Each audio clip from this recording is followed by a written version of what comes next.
ভালোবাসার Bangladesh.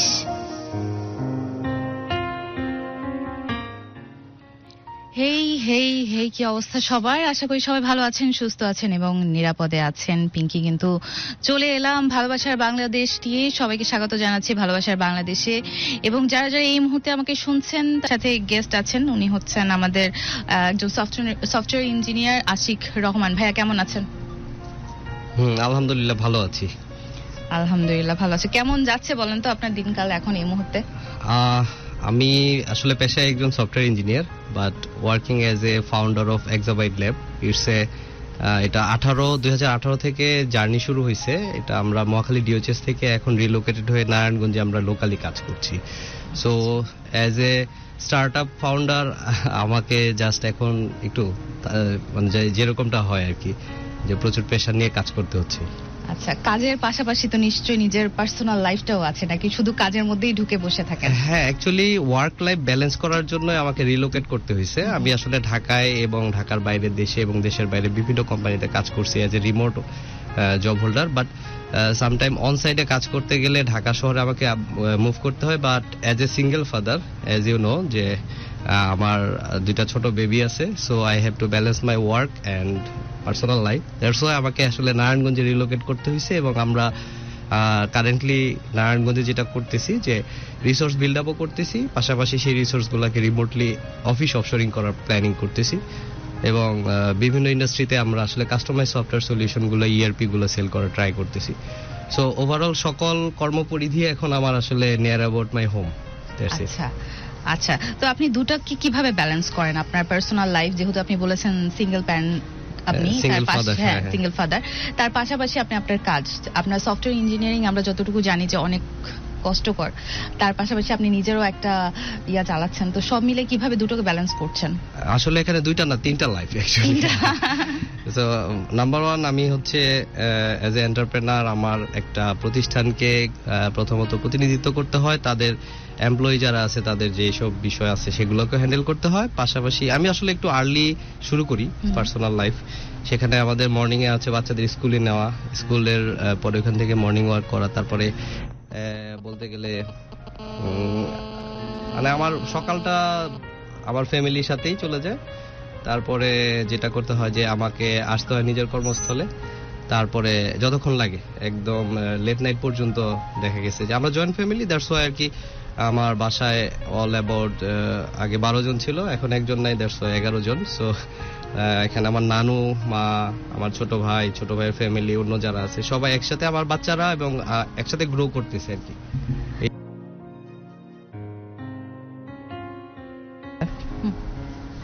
So joint family হতে একটা পজিটিভ ভাইব আসে।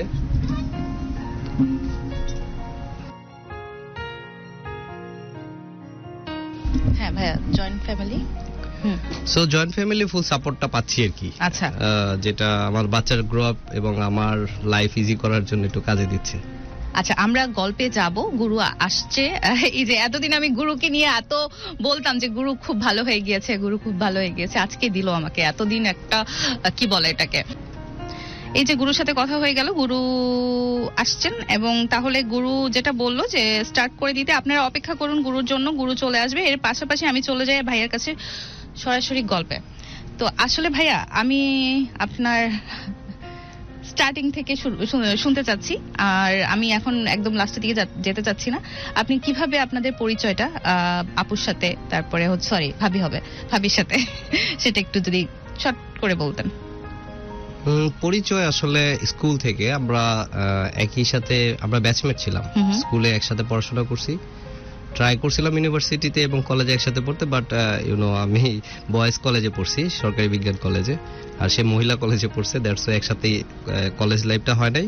ইউনিভার্সিটি লাইফে অনেকবার পরীক্ষা দিয়েছি জাহাঙ্গীরনগর ইউনিভার্সিটিতে, সে জাহাঙ্গীরনগর ফিজিক্সে 35 ব্যাচ ছিল।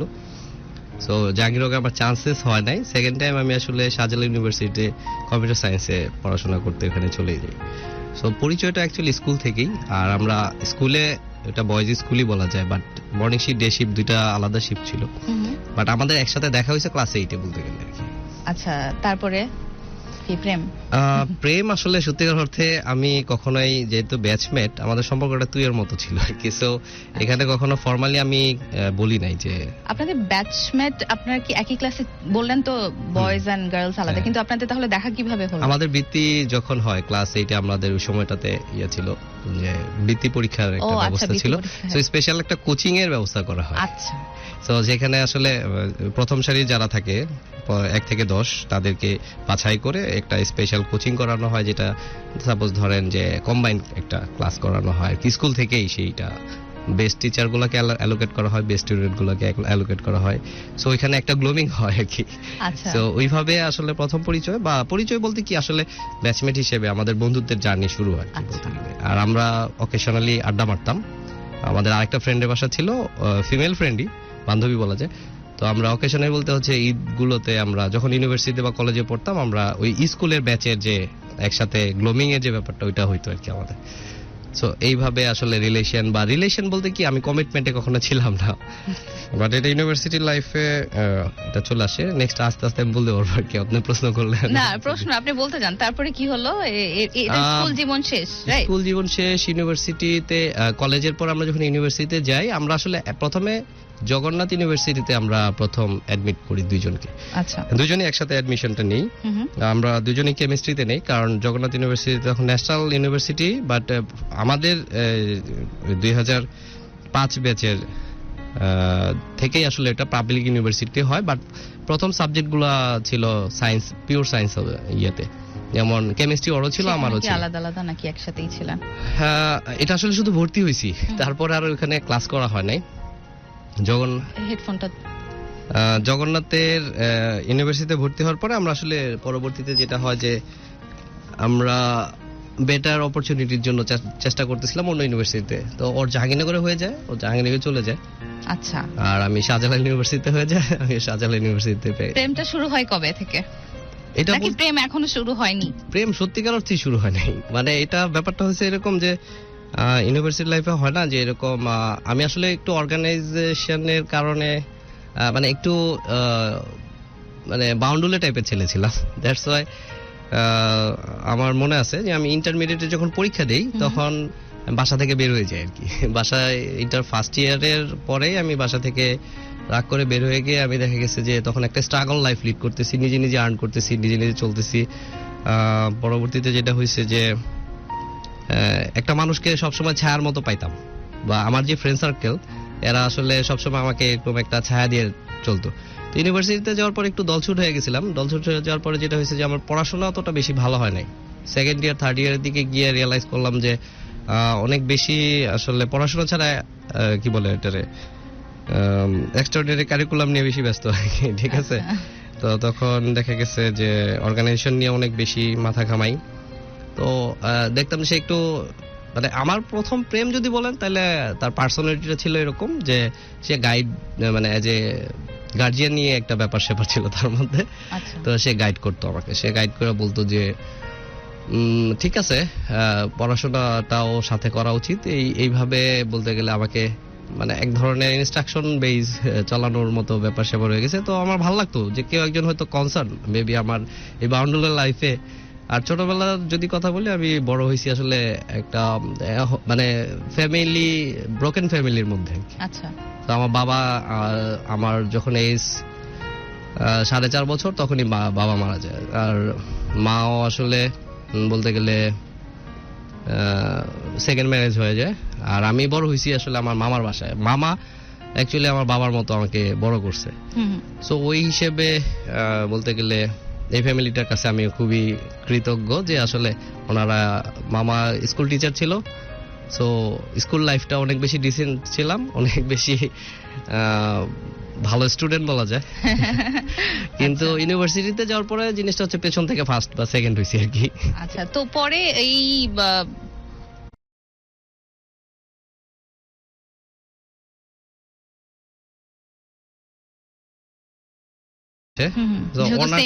Same age, right.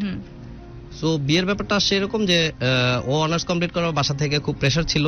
সো ওই সময় আমার একটু মনে হচ্ছিল যে এরকম একটা মানুষ যে আসলে আমার লাইফে খুব ইম্প্যাক্টফুল, সে চলে যাচ্ছে। সো মানে কিছু একটা করা গেলে বেটার হইতো, বাট ওই সময় আমার এখনো গ্রাজুয়েশন কমপ্লিট হয় নাই। তো সে একটা চালাকি করছে, সে বাসায় বলছে যে আমি আসলে অনার্সে সে মানে ডিপার্টমেন্টে খুব ভালো রেজাল্ট করছে, মাস্টার্সে সে মাস্টার্স কমপ্লিট করতে চায়, এই কথা বলে আর কি একটু টাইম এক্সপেন্ড করছে আর কি বলতে গেলে। বাট মাস্টার্সেও সে মানে প্রথম সারি ছিল আর কি। জাহাঙ্গীরনগর ইউনিভার্সিটি 35 ব্যাচের, সে 34 অথবা 35, আই এম নট শিওর। তো ওই ব্যাচে সে প্রথম সারিতেই ছিল। আর প্ল্যানিং ছিল যে এরকম যে সে টিচার হবে। সো লাস্টলি আমি গ্রাজুয়েশন কমপ্লিট করে বের হই, আর সেও মাস্টার্স কমপ্লিট করে বের হয়, এরকম অবস্থা আর কি।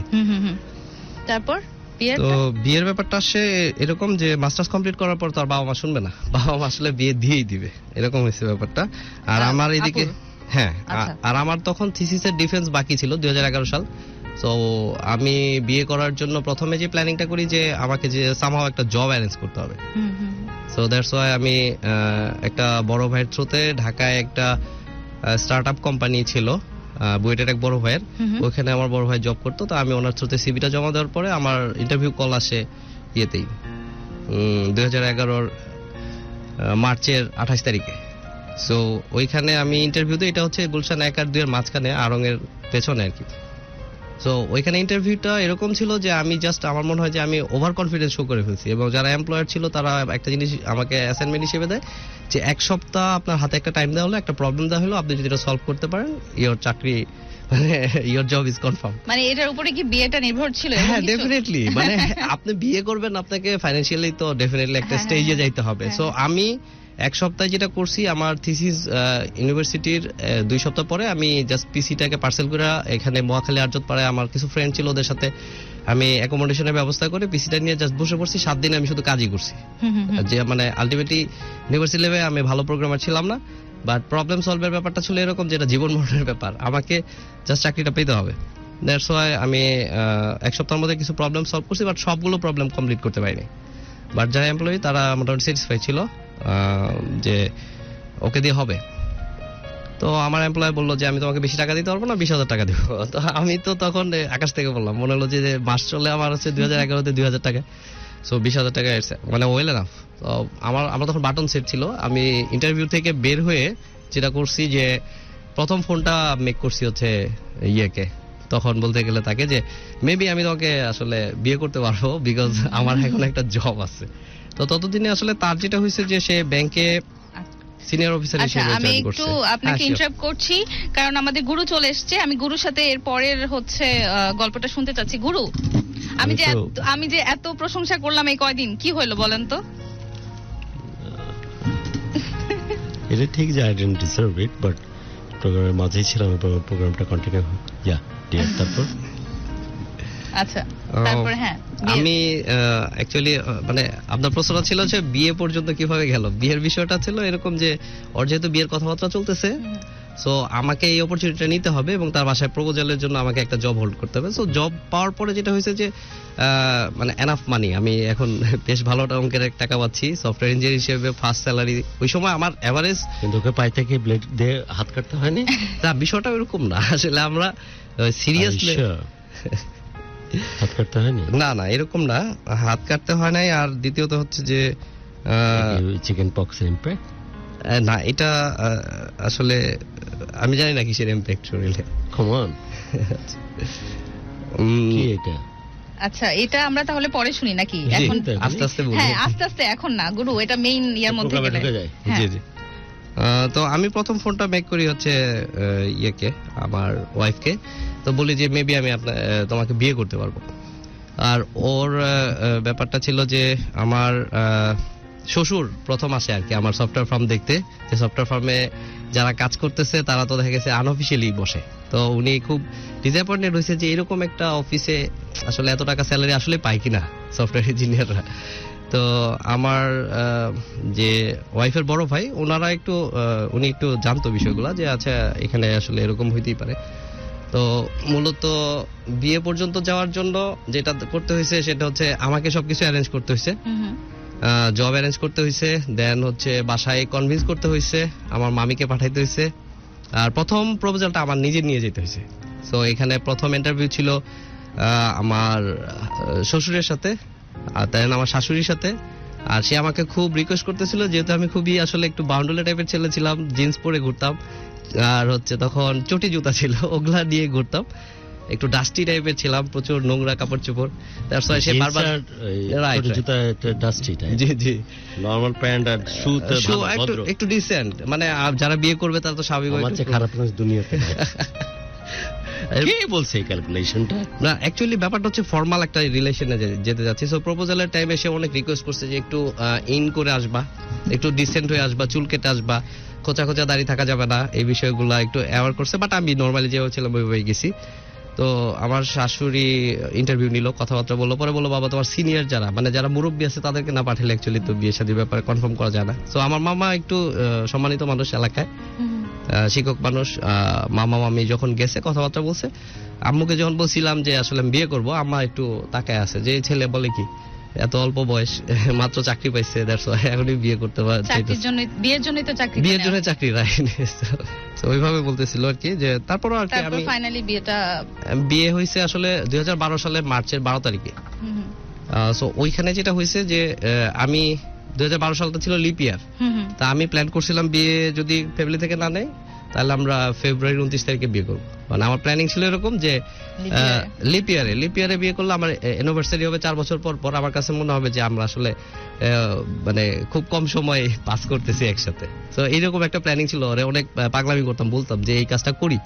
বাট পরে ফ্যামিলি যখন রাজি হয়েছে, বাট 29 তারিখ রাজি হচ্ছে না। মানে 29 তারিখ দিনটা এরকম যে শুক্রবার হয় না, পবিত্র দিনে বিয়ে কি করতে নাম হবে। তোমার? গুরু আমার নাম হচ্ছে আশিক রহমান। কোথায় বাসা তোমার? আমার বাসা নারায়ণগঞ্জ। নারায়ণগঞ্জ? জি। ওকে, বয়স কত এখন? আমি এখন 38 রানিং, এপ্রিলে 39 হবে। মূল গল্পে যায়। সো এইভাবে আসলে আমাদের বিয়েটা কমপ্লিট হয়েছে। আর বিয়ের ব্যাপারে একটা ইন্টারেস্টিং একটু ব্যাপার, বিয়ের ফার্স্ট দিনের ব্যাপারটা বলতে পারি। সেটা হচ্ছে যে আমরা তো আসলে ফ্রেন্ড ছিলাম, তুই তাকার এই সম্পর্ক ছিল।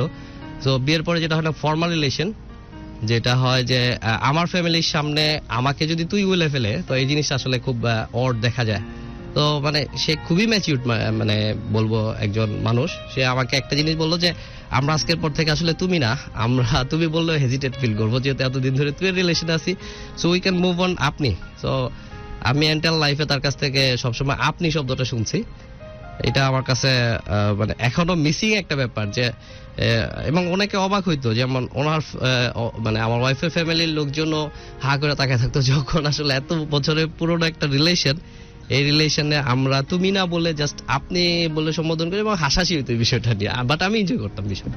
আচ্ছা, তো এরপরে বিয়েটা তো হয়ে গেল ফাইনাল, তারপরে হচ্ছে ওই ফেজটাতে আমরা এখন যেতে চাচ্ছিলাম আর কি। তারপরে যেটা, যেহেতু আপনাদের সুখের সংসার আচ্ছা, চলছে। আচ্ছা, জীবনে বিভিন্ন রকমের কষ্টের জন্য, প্রবলেমের জন্য যারা প্রতি মুহূর্তে ফ্রাস্ট্রেটেড বা অনেক বেশি দুশ্চিন্তায় ভোগ করতেছে, তাদের জন্য অনেক বড় একটা মানে উপলক্ষ হতে পারে আজকের এই আয়োজন। আমরা অল্পতেই কষ্ট পেয়ে যাই এবং অল্পতেই গিভ আপ করি, সেই গল্পের জন্য, সেই জিনিসগুলোকে দেখবার জন্য কাছ থেকে একটা দারুণ একটা ডেমনস্ট্রেশন আমরা নিয়ে এসেছি। ওকে, তারপর আমি একটু প্রশ্ন আশা করতেছিলাম যে আসলে কোশ্চেন নাই বাবজান। আচ্ছা, কে কোশ্চেন করবে কারে? তোর প্রোগ্রাম, তোর চ্যানেল বাব। আচ্ছা, মানে I think so actually Dhaka FM এর সাথে রিলেশন আমার অনেক আগে। কার প্রোগ্রাম এটা?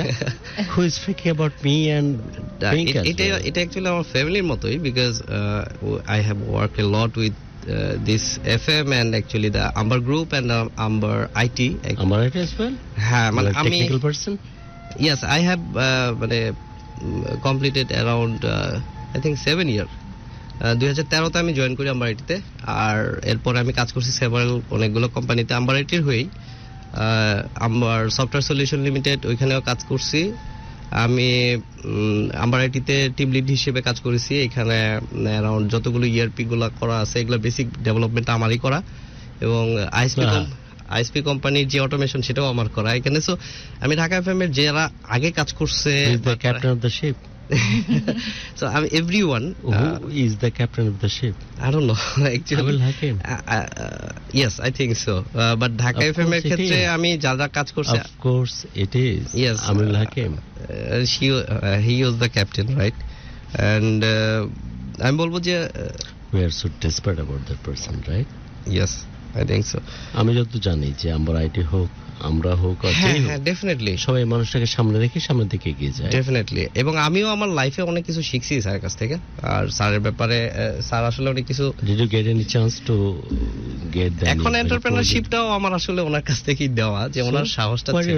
why didn't you give the acknowledgement? Definitely is the- definitely he He's is the the person. I think so. So ISP এর যে প্রেসিডেন্ট থেকে শুরু করে সবকিছুই রাইট। এটা তো দৃশ্যমান, বাট আমরা অনেকেই জানি যারা একটু কক্ষচ্যুত হয়, একটু প্রবলেমে পড়ে এই মানুষটাকে কাছ থেকে দেখলে Definitely. রিটার্ন ব্যাক হওয়াটা অনেক And সহজ as হয়ে a যায়। CEO, right now I'm working as a CEO, but তার ভিতরে CEO quality যেটা আছে সেটা No, it is. He is a brother Yes, I or think bro. so. আচ্ছা, এখন তারপর আমরা হচ্ছে মূল গল্পটাতে চলে যাই। আচ্ছা, গল্পে কোথায় ছিলাম? আমি একটু এলোমেলো হয়ে গেছি, না, আমি অনেক শুধু- পুরনো স্মৃতি। হ্যাঁ, ওইখান থেকে আমরা এখন বর্তমান পরিস্থিতির বর্ণনা দেওয়ার চেষ্টা করছিল। ওকে, আমাদের বিয়ের পরে অ্যাকচুয়ালি আমি তখন কর্পোরেট লাইফে অনেক বেশি ব্যস্ত। ও আসলে অ্যাজ এ ব্যাংকার, ইউনো, আমার জয়েন্ট ফ্যামিলি 12 জনের ফ্যামিলিকে মেনটেন করতে গিয়ে হিমশিম খাচ্ছে। বাট আমরা আসলে শুরু করছি খুব ইয়েতে আর কি, মানে কি বলে, আমি তো ব্রোকেন ফ্যামিলির ছেলে, ও দেখে গেছে যে চলে আসছে আমার সাথে, আমরা দুজন মিলে একটা ফর্ম করতেছি, একটা ইনস্টিটিউট ফর্ম করতেছি। আজ লাইক যে আমরা একটা আমার মনে আছে আমার এক ফ্রেন্ডের মামারকে আমরা মোটা অঙ্কের একটা টাকা দিয়ে বলছি আপনার 3 তলা একটা ফ্ল্যাট বানায় দেন। ফ্ল্যাট বানায় দিচ্ছে, তারপরে ওই ফ্ল্যাট আন্ডার কনস্ট্রাকশন অবস্থায় আমরা ঢুকছি, যেটা আপনি মানে অনেকগুলো ছবিতে দেখবেন যে এই ধরনের ইয়েটা হচ্ছে আন্ডার কনস্ট্রাকশন বিল্ডিং এর ভিতরে আমরা একটা ম্যাট্রেস কিনছি, ম্যাট্রেসের পরে হচ্ছে দুজনে আবার স্যালারি জমাচ্ছি, একটা টিভি কিনছি, একটা ফ্রিজ কিনছি, এইভাবে একটা একটা করে আমরা আমাদের সংসারটা গুছাচ্ছি। তারপরে যেটা হয়েছে যে আমাদের মানে অ্যাকচুয়ালি দুইজনের ইনকাম অনেক ভালো। সো আমি বললাম যে আমি আমার ফ্যামিলিকে আস্তে আস্তে রিফর্ম করবো। ইন দ্যাট কেস আমার মার হচ্ছে সেকেন্ড ম্যারেজ ছিল, যেটা ওইখানকার উনি বাবাও মারা গেলেন। তো ওইখানে আমাদের 2টা ছোট ভাই ছিল ওই ফ্যামিলির। তো আমি বললাম যে আমি আসলে অ্যাজ এ ফ্যামিলি কখনো পাই নাই, বাট ব্রোকেন ফ্যামিলি কষ্টটা বুঝি। সো যেটা হচ্ছে যে আমি ওদেরকে নিয়ে আসি। ও বললো ঠিক আছে নিয়ে আসেন। আর আমার ইমিডিয়েট ছোট যে ছিল, আমরা 2 ভাই ছিলাম আমার প্যারেন্টস সাইড থেকে। তো আমার ছোট ভাই ততদিনে রাজশাহী ইউনিভার্সিটি থেকে গ্রাজুয়েশন করে চলে আসছে। ও চেষ্টা করছিল দেশের বাইরে স্কলারশিপ নিয়ে বাইরে চলে যাওয়ার জন্য। সো আমি তাকে, আমাদের 2 ভাইয়ের আসলে বেড়ে ওঠা অনেক কষ্টের, সত্যিকার অর্থে, যে বাবা ছাড়া বড় হওয়াটা এটা আসলে আমার জন্য যেরকম কষ্ট দেখছিল, সেও এটা ফিল করছে, সে এটা নিজে নিজে মেনটেন করছে স্কুল লাইফ থেকে, বাট আমি মেনটেন করি আসলে ইন্টার লাইফ থেকে। এবং আমার ইন্টারের পরীক্ষাটাও আমার কাছে মনে আছে যে আমার বই ছিল না, আমার ফার্স্ট বয় আর আমি আমরা হচ্ছে পূর্ব রাজাবাজারে ছিলাম। পূর্ব রাজাবাজারে খালার বাসায়, ওর ফুপুর বাসায় ছিল। এবং ও হচ্ছে বই দেখে দেখে পড়তো। এখন সে বুয়েটে ইলেকট্রিক্যাল থেকে আসলে কমপ্লিট করার পরে কানাডা চলে যায়। এবং স্টিল নাও যদি কোনো ফ্রেন্ড সার্কেল আড্ডা হয়, তো এখনো সে বলে একটা কথা যে আমি একটা ছেলেকে দেখছি যে আসলে শুনে ইন্টারমিডিয়েট পরীক্ষা দিচ্ছে, আর ও হচ্ছে 4.9 পায় ওই সময়, আর আমি পাই হচ্ছে 3.9। কে সে শুনে পরীক্ষা দিচ্ছে? আমি সেই লোক আর কি, যে শুনে শুনে ইন্টারমিডিয়েট পরীক্ষা দিছি। এবং ও যদি 2টা এসে পড়তো, আমি বলতাম যে তুমি এই এসেটা, পরীক্ষা দিচ্ছে বাপ? হ্যাঁ এসএসসি, মানে শুনে কিভাবে শুনে পরীক্ষা দেওয়া? শুনে মানে হচ্ছে ও জোরে জোরে পড়তো, লাউডলি পড়তো, ঠিক আছে। সো আমার যেহেতু বই নাই, আমি আসলে তো ওর সাথে বই নাই? না, বই নাই ওই কেন নাই? সময়টায়। আমি আপনি হয়তো একটু মিস করছেন, একটু আমি না, আগে বলে ফেলছি যে অভাব এসে আমি শুনেছি। আরেকটু না না না, ওটা ছিল যে এরকম যে আমি ইন্টারে একটু অ্যারোগ্যান্ট ছিলাম আর কি। ছুটি গল্পের মামার বাড়িতে বড় হওয়া ফটিকের মতো চরিত্রটা আমার ছিল। আমি মামার বাড়িতেই বড় হয়েছি। ব্রেনের পড়তে যাচ্ছে ম্যাথস পিপলের জন্য। আর মানে আমি ইন্টারমিডিয়েটে সেকেন্ড ইয়ারের সময় আমি বাসা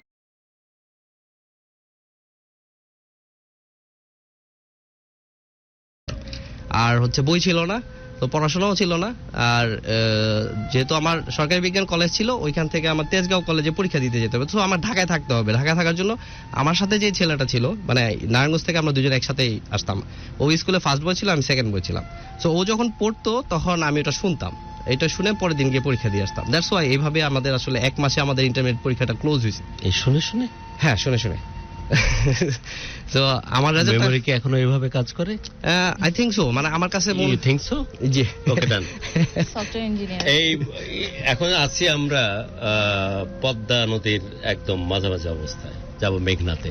আচ্ছা, হঠাৎ করে একটা ফরেনার টাইপ, অসম্ভব ফর্সা, সন্ধ্যা গধূলি লগ্ন, এরকম একটা অবস্থায় একটা ফর্সা লাল টাইপের, একটা লাল মনো টাইপের ফরেনার, সে নৌকা নিয়ে যাচ্ছে, মাঝি বলতেছে হে তরিণী তরি তরায় তটে নিয়ে আয়। মাঝি বলতেছে হে তরিণী তরি তরায় তটে নিয়ে আয়। ফরেনার কনফিউজ, তখন বলতেছে যে এটার মিনিং কি? তখন বলতেছে যে হে তরিণী মানে মাঝি, তরি মানে নৌকা, তরায় মানে তাড়াতাড়ি, তটে মানে ঘাটে, নিয়ে আয় তাড়াতাড়ি।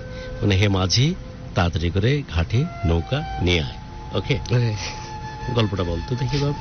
এই যে লাস্টে যেটা বলছেন না, একটু পাখি পাকা পেঁপে খায় টাইপের, ওইটা আসলে মনে করতে পারবো না। ভেরি ফ্রিকিং মানে এন্ড স্পেসিফিক। আরেকবার বলতেছি, আমি মাস পিপলের জন্য বলতে পারি যে জিনিসটা বলছেন সেটা হচ্ছে একজন ফরেনার মাঝিকে বলতে, মানে মাঝি বলছে যে যেটা এই তো ভুলে গেছি। I think কাঠ গড়ায় দাঁড়ানো। নকল মারছিলে নাকি আসলে যেটা বলছিস? না, এটা আসলে আচ্ছা, সেকেন্ড অপশন দিচ্ছি। হ্যাঁ, না সেকেন্ড অপশনের দরকার নাই, আমি একটু গল্পে যাই, তাহলে তাড়াতাড়ি শেষ করতে পারবো। আমার আসলে অনেক দূর যেতে হবে, Narayanganj. I have to finish my story and then I have to go my two kids. Actually as a single father I have to maintain all things. আচ্ছা, আমরা তাহলে ওই যে এরপরে ভাবির যে ইয়াটা শুরু হলো, ওখান থেকে চলে যাই। হ্যাঁ, এটা হচ্ছে আমরা সংসার টুকিটাকি করে গুছাতে গুছাতে জয়েন্ট ফ্যামিলি একটা বড় সাইজ চলে আসলো। আমরা ও হচ্ছে ব্যাংকে চলে যেত, নিজের প্রতি খেয়ালটা একটু কম রাখতে পারছে। বাট বিয়ের আগে আমাদের একটা ইনসিডেন্ট মনে আছে যে ওর একটা হচ্ছে ব্রেস্টে টিউমার ধরা পড়ে। সো ওইটা বিয়ের আগেই ছিল। তো অপারেশনের পরে আমার ভেতরে একটু খটকা ছিল, কারণ আমি একটু সায়েন্সের স্টুডেন্ট হিসেবে কিছুটা জানতাম যে অ্যাকচুয়ালি ক্যান্সার যে জিনিসটা, এটা আমরা জানতে পারছি মানে বিয়ের 8 বছর পরে তার যখন সেকেন্ড টাইম আবার ব্রেস্টে একটা টিউমার ধরা পড়ে। সো ও যেটা ভাবছিল যে বিয়ের আগে যেরকম একটা নর্মাল টিউমার ছিল, ওইটারও এফএনএসি বা বায়োপসি করার পরে যেটা হয়েছে যে it's not a cancerous tumour. তো যেটা হয়েছে যে ও মনে করছে এটা নর্মাল, এটা অপারেশন করতে হবে। বাট এজ এ মানে জয়েন্ট ফ্যামিলির বড় বউ, আর দ্বিতীয়ত হচ্ছে ব্যাংকে তখন প্রিন্সিপাল অফিসার হিসেবে সে কাজ করতেছে, স্যার মানে বিশাল একটা রেসপন্সিবিলিটি। সো নিজের প্রতি ওই কেয়ারটা সে করতে পারে না। বাট ওই যে অ্যাজ ইউ নো যে জুলাই মাসে অথবা ডিসেম্বরের দিকে গিয়ে ব্যাংকের একটা ক্লোজিং হয়, ওই সময় একটা রিলাফ মানে আফটার ক্লোজিং একটা রিলিফ পাওয়া যায়। ওই সময় সে একটা ভাবছে যে 15 দিনের বন্ধ নিব, দেন আমি একটা অপারেশন করে মানে আবার করব। সো আমরা ফ্রিকোয়েন্টলি ঘুরতাম বিয়ের পরে উইকেন্ডে। আমার আসলে শনি রবি বন্ধ ছিল, আর তার শুক্রবার বন্ধ ছিল, শুক্র শনি বন্ধ ছিল। সো আমাদের কমন ডে শনিবার। আমরা চেষ্টা করতাম যে শুক্রবার রাতে চলে যেতে, তারপরে একদিন 2 দিন হচ্ছে আমরা যেটা করে যে নিয়ার অ্যাবাউট ঢাকা অথবা নিয়ার অ্যাবাউট ঢাকা ডিভিশন, অন্যান্য ডিভিশনগুলোতে ঘোরাঘুরি করতাম। আমরা প্রচুর এক্সপ্লোর করছি দুজনে। তো লাস্ট আমার মনে আছে যে ও যেহেতু জুলাই প্ল্যান করছে, জুলাই প্ল্যান করার পরে ছুটিটার আগেই আমরা ঘুরতে গেছি হচ্ছে ময়মনসিংহে। আমার 2টা কিডস ততদিনে 2014-তে একজনের জন্য। ওদের বয়স তখন হচ্ছে বড় মেয়ে যার, তার হচ্ছে বয়স হচ্ছে 6 বছর, আর ওর নাম হচ্ছে জারা, আর ছোট মেয়ের নাম হচ্ছে সারা। 2টা মেয়ে? জি জি।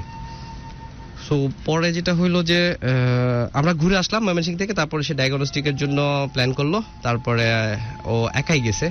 আমি তখন আসলে 2019, তখনও আমি 2018-তে আমি কুইট করি এবং জব থেকে কুইট করে আমি তখন এন্টারপ্রেনারশিপ শুরু করি আর কি। আমার অফিস তখন মহাখালী ডিওএইচএসে। আমি একটা নতুন সফটওয়্যার ফার্ম ওপেন করে তখন কাজ শুরু করছি। অস্ট্রেলিয়া কিছু বায়ার নিয়ে কাজকর্ম করতেছিলাম। তো ওই টাইমে আমিও একটু বিজি ছিলাম। সো একাই সে ডায়াগনস্টিকের জন্য গেছে হচ্ছে প্রথম পিজি হসপিটালে সকালে। আমি জানতাম যে সে ডায়াগনস্টিকের জন্য যাচ্ছে। সো ব্যাপারটা হচ্ছে কি, যেদিন ডায়াগনস্টিকের রিপোর্টটা নিতে যাবে ওই দিন ও যখন রেডি হচ্ছে, আমিও সকালে রেডি হচ্ছি। তো এই সময় দেখলাম যে ও একটু কান্না করতেছে। তো আমি ব্যাপারটা পুরোপুরি মানে আমার কাছে আকাশ ভেঙে পড়ার মতো, কি ব্যাপার, কি হয়েছে। তো বলতেছে যে আমি যখন ডায়াগনস্টিকের জন্য গেছি, তো তখন ডক্টর দেখেই বলছে যে মেবি ইটস ক্যান্সারাস। তো আমার কাছে না পুরো দুনিয়াটা ভেঙে পড়ছে। হ্যাঁ, বিফোর ডায়াগনোসিস? হ্যাঁ, বিফোর ডায়াগনস্টিক। এটা করার আগেই নাকি এরকমটা হয়েছে যে মেবি আমি ধারণা করতেছি এরকম কিছু হইতে পারে। সো আমার না ওই সময় আর মনে হচ্ছে যে আমি কি করতেছি। সো আমি রেডি হয়ে তার সাথেই চলে আসলাম পিজি হসপিটালে। এবং আমি পিজি হসপিটালে মনে আছে ওই সকালটাতে আমি যখন ঢুকতেছি আউটডোর দিয়ে, তখন একটা ক্যান্সারের অনেক বড় বিলবোর্ড লেখা আছে। তো বিলবোর্ডের ভিতরে যে ধরনের কথাগুলো লেখা আছে না, ওইটা দেখার পরে আমার কাছে মনে হচ্ছে যে মিডল ক্লাস ফ্যামিলি একটা ক্যান্সার নামক জিনিসটা, এটা আমার সাথে অ্যাপ্রোপ্রিয়েটই না। আমি আসলে মেনে নিতে পারছি না ক্যান্সার হবে। রিপোর্টটা হাতে পাই নাই, বাট আমার কেন জানি মনে হচ্ছে যে এরকম কিছু হইতে পারে। তো পরে যেটা ধারণা হয়েছিল সেটাই হয়েছে।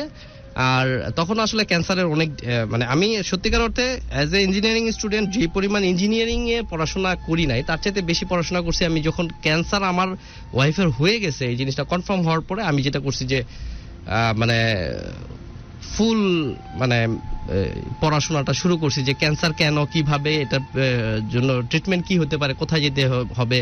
বেস্ট জিনিসটা যেটা হয় যে মানে আমার ভেতরে সেই উলট পালটটা শুরু হয়েছে যে আই হ্যাভ টু সামথিং, মানে ব্যতিক্রম কিছু করতে হবে, যে ক্যান্সার হলেই নো অ্যান্সার এই টাইপের জিনিসপত্র যাতে না হয়। I have to ensure that. তো ওই ডায়াগনস্টিকের রিপোর্টটা হাতে দিল, হাতে দেওয়ার পরে বললো যে হ্যাঁ এইটা টিউমারটা ক্যান্সারাস। তো ক্যান্সার সম্পর্কে আমি যতটুকু পড়াশোনা করছি এর মধ্যে থেকে আমি একটু বলতে পারি, একটু সিম্পলি বলি, এটা হয়তো দর্শকের উপকার হবে। যে আমাদের আসলে ছোটবেলা থেকে বড় হয়ে আমাদের শরীর বড় হয়, এটার মেইন কারণ হচ্ছে সেলের মিউটেশনের কারণে, মানে সেলগুলো ভেঙে ভেঙে বড় হতে থাকে। তো এটা মেনটেন করা হচ্ছে একটা সেলের ভেতরে আমাদের থাকে, মানে ওই ডিএনএ যেটা থাকে বা জিন যেটা থাকে, এই জিনের একটা মানে থাকে যে কন্ট্রোলিং পাওয়ারটা থাকে, যেটা কি পরিমাণ এক্সপান্ড হবে। যদি এই কন্ট্রোলটা না থাকে তাহলে সেলগুলো আসলে মানে অনিয়ন্ত্রিতভাবে বড় হইতে থাকে। এই যে এই কারণে হচ্ছে আমাদের যতগুলো অর্গান আছে, যতগুলা অঙ্গ আছে, সবগুলো অঙ্গই ক্যান্সারের বা টিউমারের প্রথমে শুরু হয় টিউমার দিয়ে অ্যাকচুয়ালি।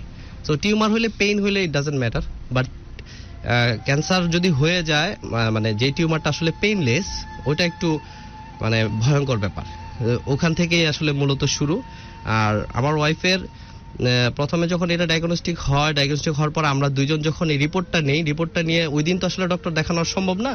সো আমরা শাহবাগের মোড় থেকে একটা রিক্সা নিয়ে দুইজনের রিপোর্ট হাতে নিয়ে বসে যখন যাচ্ছি গুলিস্তান পর্যন্ত, নারায়ণগঞ্জে বাসে চলে যাব, তখন আমাদের আসলে যেটা হয় যে থাম না, আচ্ছা বলে তো তাড়াতাড়ি নাই, আজকে একটা পার্ট বললে পরের দিন আরেকটা পার্ট বলবি। আচ্ছা অসুবিধা নাই, আমি একটু স্লোই যাই তাহলে। ওইখানে যেটা জি বলেন। এমনি বসে থাকি, এমনি কথা বলি, আরেকদিন বলবো, আরেকদিন কথা হবে, থাম না। আচ্ছা অসুবিধা নেই, বলি। তারা আছে কি গল্প শেষ করতে হবে এমন কোনো ব্যাপার? হ্যাঁ গল্প তো ডেফিনেটলি আমি জানি না আসলে। না, আরেকদিন হবে, আরেকদিন হবে। আমি আসলে যেটা মানে আই ডোন্ট নো অ্যাকচুয়ালি গল্প তো আসলে এরকম ব্যাপারটা হয় যে আমাকে বানায় বলতে হবে, এটা আমার নিজের জন্য মুখস্থ হয়ে গেছে, তাড়াতাড়ি বলে ফেলতে পারতাছি না, দরকার নাই। তারপর এই যে স্টে করলে একসাথে, কি হয়েছিল তখন, কি ভাবতেছিল দুজন মিলে? আমরা জাস্ট কাঁপতেছিলাম আর কি, মানে রিকশায় দুজনে হাত ধরে কাঁপতেছিলাম। দ্যাটস রিপোর্ট আসলো কি?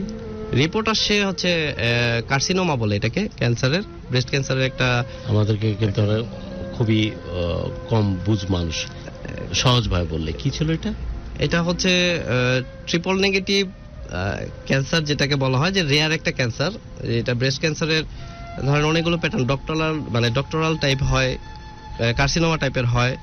এটার মধ্যে সবচেয়ে রেয়ার একটা কেস যেটা ব্রেস্ট ক্যান্সারের ধরেন 10 to 15% পেশেন্ট হয় যাদের আসলে খুব অ্যাগ্রেসিভলি জিনিসটা গ্রো করে এবং তাদের চান্সেস খুব কম। Extremist level. আর স্টেজ যদি বলি তাহলে থার্ড স্টেজ, সেকেন্ড ফেজ, মানে হচ্ছে ফোর্থ স্টেজের আগে, very close to fourth stage. Right. Okay, then এটা জানা গেল। তারপর হাজবেন্ডের কি করছিলি? আমরা আসলে একটু দিশাহারা হয়ে পরে বাড়িতে গেছি, জাস্ট বাসা তো নারায়ণগঞ্জ, ব্যাক করতেছিলাম বাসায় ব্যাক করার পরে সময়টা শুনি। ওই সময় আমার আসলে খেয়াল নাই, জিনিসগুলো ব্লার হয়ে গেছে। আমি ওই সময়টা আমার মেমোরি ঠিকমতো কাজ করতেছে না, কাকে ফোন দিব, কি করব। আমার আশেপাশে সারাউন্ডিং মানুষগুলা কে ডক্টর রিলেটেড, তাদেরকে খোঁজা শুরু করছিলাম। এবং পরের দিন থেকে ডায়াগনস্টিক করা শুরু করতে হবে, কারণ ক্যান্সারের একটা টেস্ট আছে, দুই ধরনের টেস্ট আছে। একটা হচ্ছে ইমাজিনারি টেস্ট, মানে যেটা হচ্ছে আলট্রাসোনোগ্রাম বলা হয়, আর একটা হচ্ছে সার্জিক্যাল টেস্ট। সো আলট্রাসোনোগ্রামটা করা গেছে এবং সবসময় যেটা হয় যে পিজি হসপিটালের টেস্ট সবচেয়ে ভালো। সো ওইটা করার জন্য আমাকে ভোরবেলা আসতে হইতো আর কি, ভোরবেলা আইসা লাইনে দাঁড়াইতে হইতো, কারণ এখানে 200-250 লোক আছে যারা হচ্ছে শুধু আলট্রাসোনোগ্রাম করার জন্য আগের দিন রাত্রে। কেমন ছিল এই মুহূর্তটা? এই সায়েন্টিফিক ব্যাখ্যা বা এই যে টেস্ট এটা হলে ওইটা হয় না, আমি কেন বলতেছি, আমি আসলেই জানতে চাই না, যে যা জানার দরকার সে গুগল করে জেনে নেবে। হ্যাঁ মানে আমি বলি হাজবেন্ড ওয়াইফের ওই কেমিস্ট্রিটা কেমন ছিল ওটা শুনি। আর কিছু জানার ইচ্ছা নাই, ওরা যা যা না, ইচ্ছা আমার আছে কাছে- এরা কিন্তু গুগল করে জেনে নেবে যদি দরকার হয়। না, আমার কাছে যেটা মনে হয়েছে যে আমার as a husband I have to ensure the best treatment for my wife, এবং আমাদের আসলে ওনার রিঅ্যাকশন কি ছিল তখন? রিয়াকশন, ফোর্থ স্টেজ এবং ভেরি এক্সট্রিমিস্ট সিচুয়েশন। হ্যাঁ হ্যাঁ, মানে তার ব্যাপারটা হচ্ছে এরকম যে সে আসলে হোপ খুঁজতেছে কোথায় গেলে বেস্ট ট্রিটমেন্ট করতে হবে, কিভাবে বিভিন্ন hope মানুষের দিতে? সাথে দিলি ওই সময়টাতে? হোপ হচ্ছে এরকম যে মানে প্রথমত হচ্ছে আমাদের টাকা নাই, ঠিক আছে, টাকা নাই কি শুরুগুলো কারণে, মানে ব্যাপারটা হচ্ছে যে আমাদের এটা ধরা পড়ছে 2019 সালে, 2019-এর ধরেন জুলাই শেষের দিকে, আগস্টের দিকে। তো আমরা দুজন মিলে আমাদের যতটুকু আর্নিং ছিল সেটা দিয়ে আমরা একটা বাড়ি কিনছি। ওকে, সো বাড়ি কেনার পরে আমাদের হাতে একেবারে টাকা শূন্য, আর আমাদের রিলেটিভদের কাছে কিছু টাকা পয়সা নিল। ওই 2 বছরে আমরা ওগুলো ক্লিয়ার করে একেবারে জিরো ব্যালেন্সে আছি। ওকে। সো ও এখন কনসার্ন অ্যাবাউট যে হাউ উই ক্যান ম্যানেজ, মানে সো মানে ডেঞ্জারাস এরকম একটা রোগের প্রতিকার করার জন্য আমরা হাজব্যান্ড ওয়াইফ অ্যাকচুয়ালি কিভাবে ম্যানেজ করবো কি এই কথা জিনিসটা। বলছিলে তখন? কি কথা হচ্ছিল? কোথায় ছিলে তোমরা? সেগুলো আর কিছু দরকার নাই, কারণ আমরা কার কি আসলে- লাগবে ওই জায়গাতে কি করতে হবে ওরা গুগল করে জেনে নেবে। কি করতে হবে? হ্যাঁ, কি মানে ছিলে ওই মুহূর্তটাতে? কোন ওই- সিচুয়েশনে, কোন জায়গায় ছিলে, কি কথা হচ্ছিল? যে আমি চেষ্টা করতেছিলাম, ছোটাছুটি করতেছিলাম, আমার নেটওয়ার্কে কারা ডক্টর কোন জায়গায় ছিলে তখন তারা যখন রিপোর্ট নিয়ে ব্যাক করছিলে?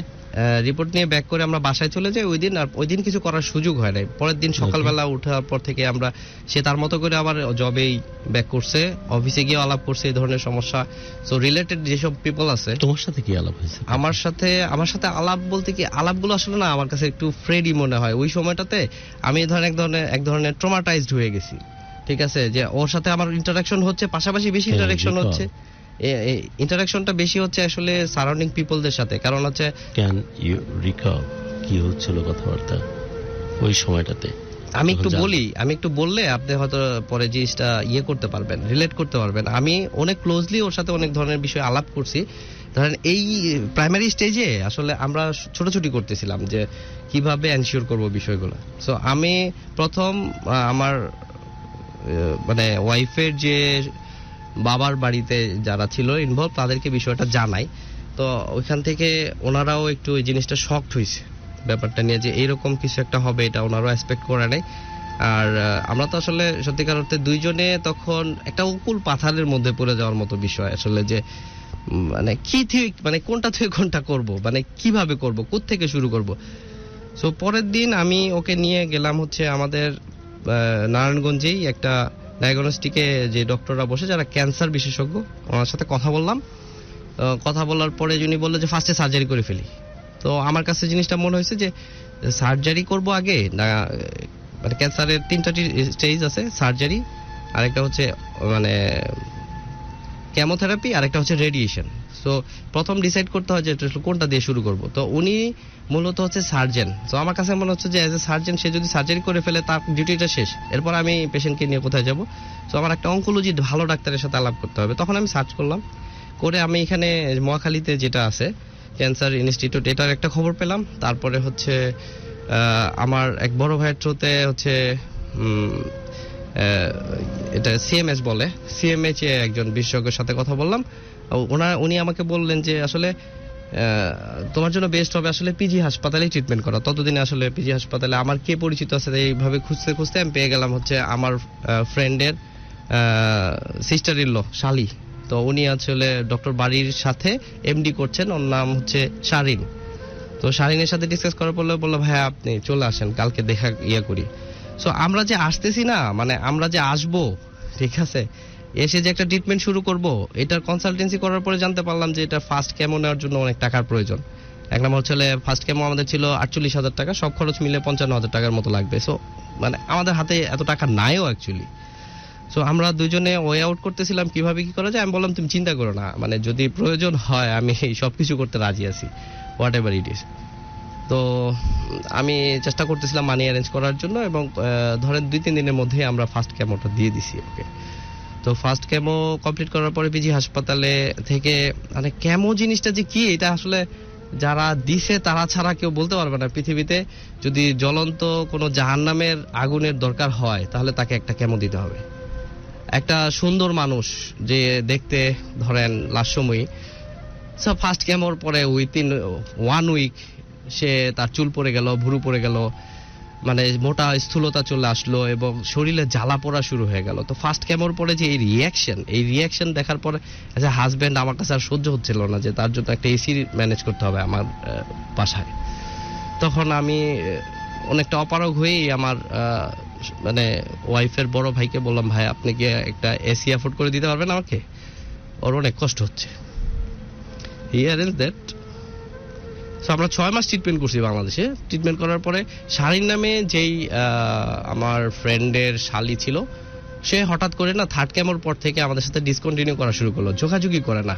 তো আমি একটু পাগলের মতো দৌড়াদৌড়ি করতেছিলাম যে ততদিনে তো আমার কাছে জিনিসটা ক্লিয়ার, কিন্তু তাকে আমি এই জিনিসগুলো বলতেছি না যে মানে তোমার যে টাইপটা ট্রিপল নেগেটিভ ক্যান্সার যে টাইপটা রেয়ার, হ্যাঁ রেয়ার, আর এটা হচ্ছে যে প্রচন্ড অ্যাগ্রেসিভ একটা ক্যান্সার এবং এদের লাইফ সার্কেলই থাকে 2 থেকে 5 বছর।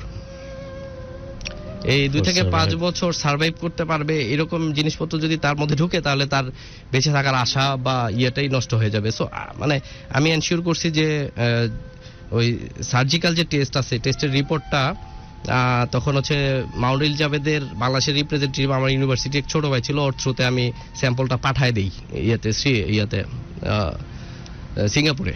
তো ওইখান থেকে ও একটা রিপোর্ট করে একটা মানে ট্রিটমেন্টের একটা সাজেশন দেয়। তো ওই সাজেশনটা নিয়ে আমি যখন আমার পিজি হাসপাতালের ডক্টর যারা ইনচার্জে ছিল তাদেরকে যখন দেখাই, তারা যারা মোটামুটি আমাকে একটা রীতিমতো অপমান করে ছেড়ে দিচ্ছে আর কি, যে আপনার যদি এত ইয়ে থাকে, মানে সামর্থ্য থাকে বা এতই যদি নেটওয়ার্ক থাকে, why not you are going to Singapore, আমাদের দেশে কেন আসছেন, আপনি আমাদের এই গরিব মানুষের ইয়ে নষ্ট করতেছেন। ভাই আমার কাছে অ্যাকচুয়ালি ওই সময়টা মনে হয়েছে না যে আমি ইন্টারমিডিয়েটে আমার প্ল্যান ছিল, আমার ছোটবেলা থেকে স্বপ্ন ছিল ডক্টর হওয়ার। সো আমি ঢাকা মেডিকেলে যখন চান্স পাই নাই, সো আমি হার্ট অ্যান্ড সোল ট্রাই করছি ইঞ্জিনিয়ারিং অ্যাডপ্ট করার জন্য। তো তখন মনে হচ্ছে জীবনে আসলে কেন যে ডাক্তার হই নাই, এই জিনিসটা আমার কাছে তখন মানে প্যাথেটিক একটা বিষয় মনে হয়েছে যে ডাক্তাররা একটু মানবিক কেন না, তারা কেন একটা মানুষকে মানুষ হিসেবে ট্রিট করে না। দেশের বাইরে ট্রিটমেন্ট করতে যাওয়াটা এত বেশি যদি মানে ঘৃণিত কাজ হয় এবং আপনারা যদি সাফিসিয়েন্ট হন, তাহলে হোয়াই আমরা এতগুলা মানুষ কেন বাংলাদেশ ছেড়ে চলে যাচ্ছি বাইরে ট্রিটমেন্ট করতে।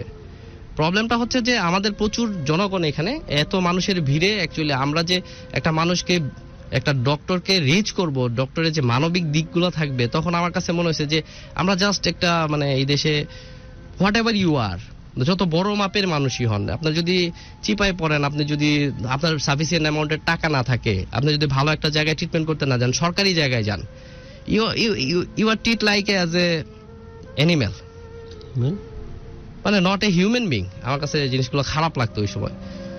তো ততদিনে আসলে ওই যে বললাম যে আমার যে কমন নেটওয়ার্কের যেসব মানুষজন ছিল, তারা অ্যাকচুয়ালি আমার সাথে যোগাযোগ করতেছে না, বিকজ একটা জিনিস তারা এনশিওর করছে বা তারা বুঝতে পারছে যে এই পেশেন্টকে সাস্টেন করানো আমাদের পক্ষে পসিবল না। বাট আমি আসলে ব্যাপারটা হয়তো এরকম যে আমার না মানে ওই সময় আমি প্রচন্ড রিলিজিয়াস হয়ে গেছি, রিলিজিয়াস মানে পায়াস আর কি। আমি চেষ্টা করি যে তাহাজ্জুদ পড়তে, আল্লাহর কাছে দোয়া করতে যে আমাদের জন্য একটা মিরাকেল যেন হয়, মানে আল্লাহ যেন আমার 2টা বাচ্চার জন্য তাকে ফিরিয়ে দেয় আর কি। সো আমি এনশিওর করতেছিলাম যে তার জন্য বেস্ট ট্রিটমেন্টটা যেন হয়। 6 মাস এখানে আমরা ট্রাই করছি, 6টা কেমো দিছি, পার কেমোতে আমাদের অনেক টাকা খরচ হয়েছে। সো আমরা তখন বলতে গেলে বাড়িটা মর্গেজ দেওয়া ব্যাংকে, আই হ্যাভ লস্ট এভরিথিং। এবং আমি বলতে গেলে কিছু ছিল না তোমার, হ্যাঁ বাসা ছাড়া তো কিছু ছিল না, আমার অ্যাকচুয়ালি ওইটা মর্গেজ দিয়েছিল, হ্যাঁ মানে এভরিথিং। ইন দ্য মিটাইম আমি আসলে প্রচুর ঋণ করি মানুষের কাছ থেকে, আমার ফ্রেন্ড অ্যাকচুয়ালি যেহেতু যে মানে আমি ব্রকেন ফ্যামিলি ছিলাম, তো হিসেবে আমার কোনো ব্যাকআপই ছিল না। আমার একটা জিনিস ছিল, সেটা হচ্ছে আমার প্রচন্ড মানে স্ট্রং ফ্রেন্ড নেটওয়ার্ক ছিল। Those people are really great, যে তারা উইথাউট কন্ডিশন একটা জিনিস দিয়ে দিত চাইলে। মানে ব্যাপারটা হচ্ছে এরকম যে ফ্রেন্ড বিকামস আ ফ্যামিলি। সো 6 মান্থ পরে যখন যেটা হইলো যে আমার মানে বাংলাদেশ থেকে কোনো ধরনের পজিটিভ ভাইবস আমি পাচ্ছি না। এখানে এভরিওয়ান মানে একটার পর একটা, যে আসলে ক্যান্সারের যে একটা টিউমারের সাইজ থাকে না, ওই সাইজটা কেমো দিলে মিনিমাইজড হয়। আমি ইন দ্য মিন টাইম অনেক কথা বলতে পারি যে এখানে আসলে কত ধরনের ট্রাই করছি আমি। এখানে ন্যাশনাল ক্যান্সার ইনস্টিটিউট থেকে শুরু করে পিজি হাসপাতাল,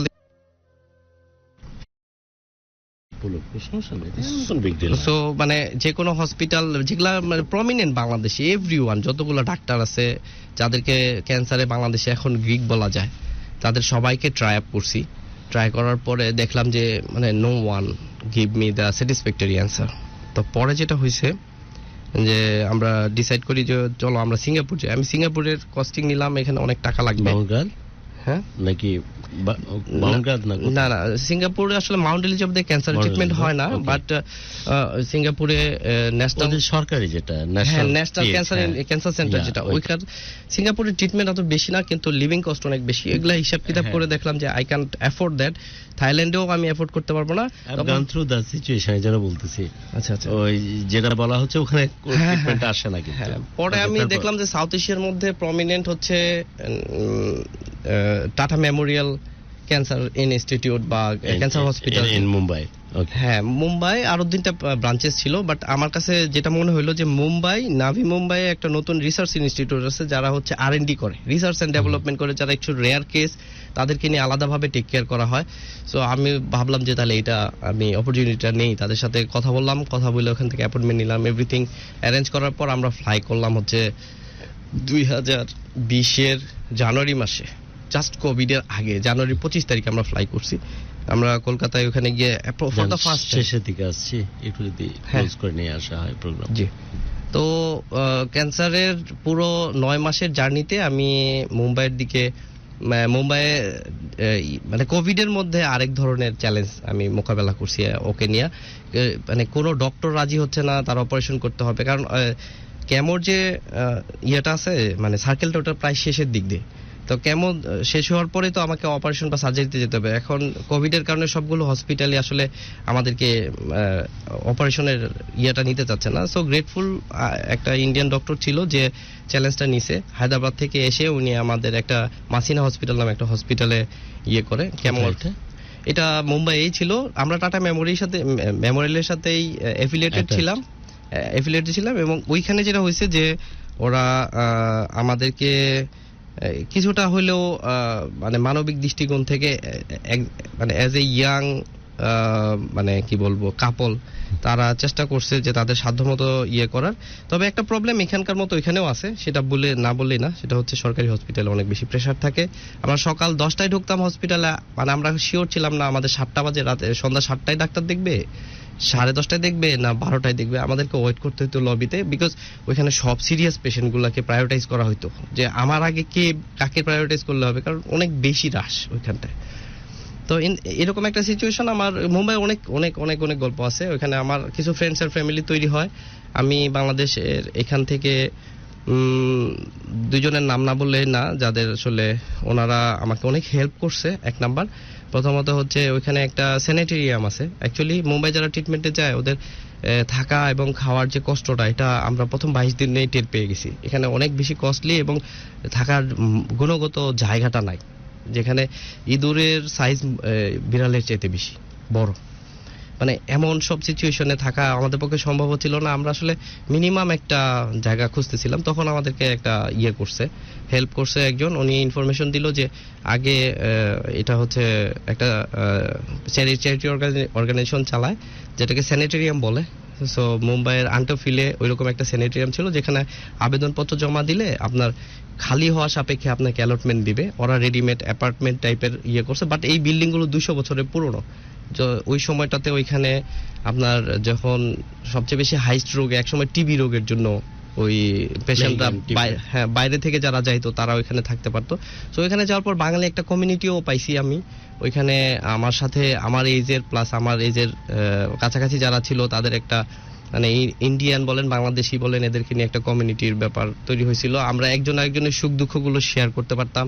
আমাদের প্রতিদিনের হসপিটালের জার্নি শেষ করে আমরা যখন আসতাম একজন আরেকজনের ব্যাপারটা আলাপ করতাম। তো আমার ওইখানে 2টা স্মৃতি মনে আছে যেটা একটু করতে চাই। এক নাম্বার হচ্ছে জুলাই মাসে, আমাদের জানুয়ারি থেকে জুলাই মাসে ওরাও ফেল করছে আর কি। আমাদেরকে সরাসরি বলছে এবং আমি একটা জিনিস খেয়াল করছি যে বাংলাদেশের ডাক্তাররা এটা সরাসরি পেশেন্টকে বলে না, কিন্তু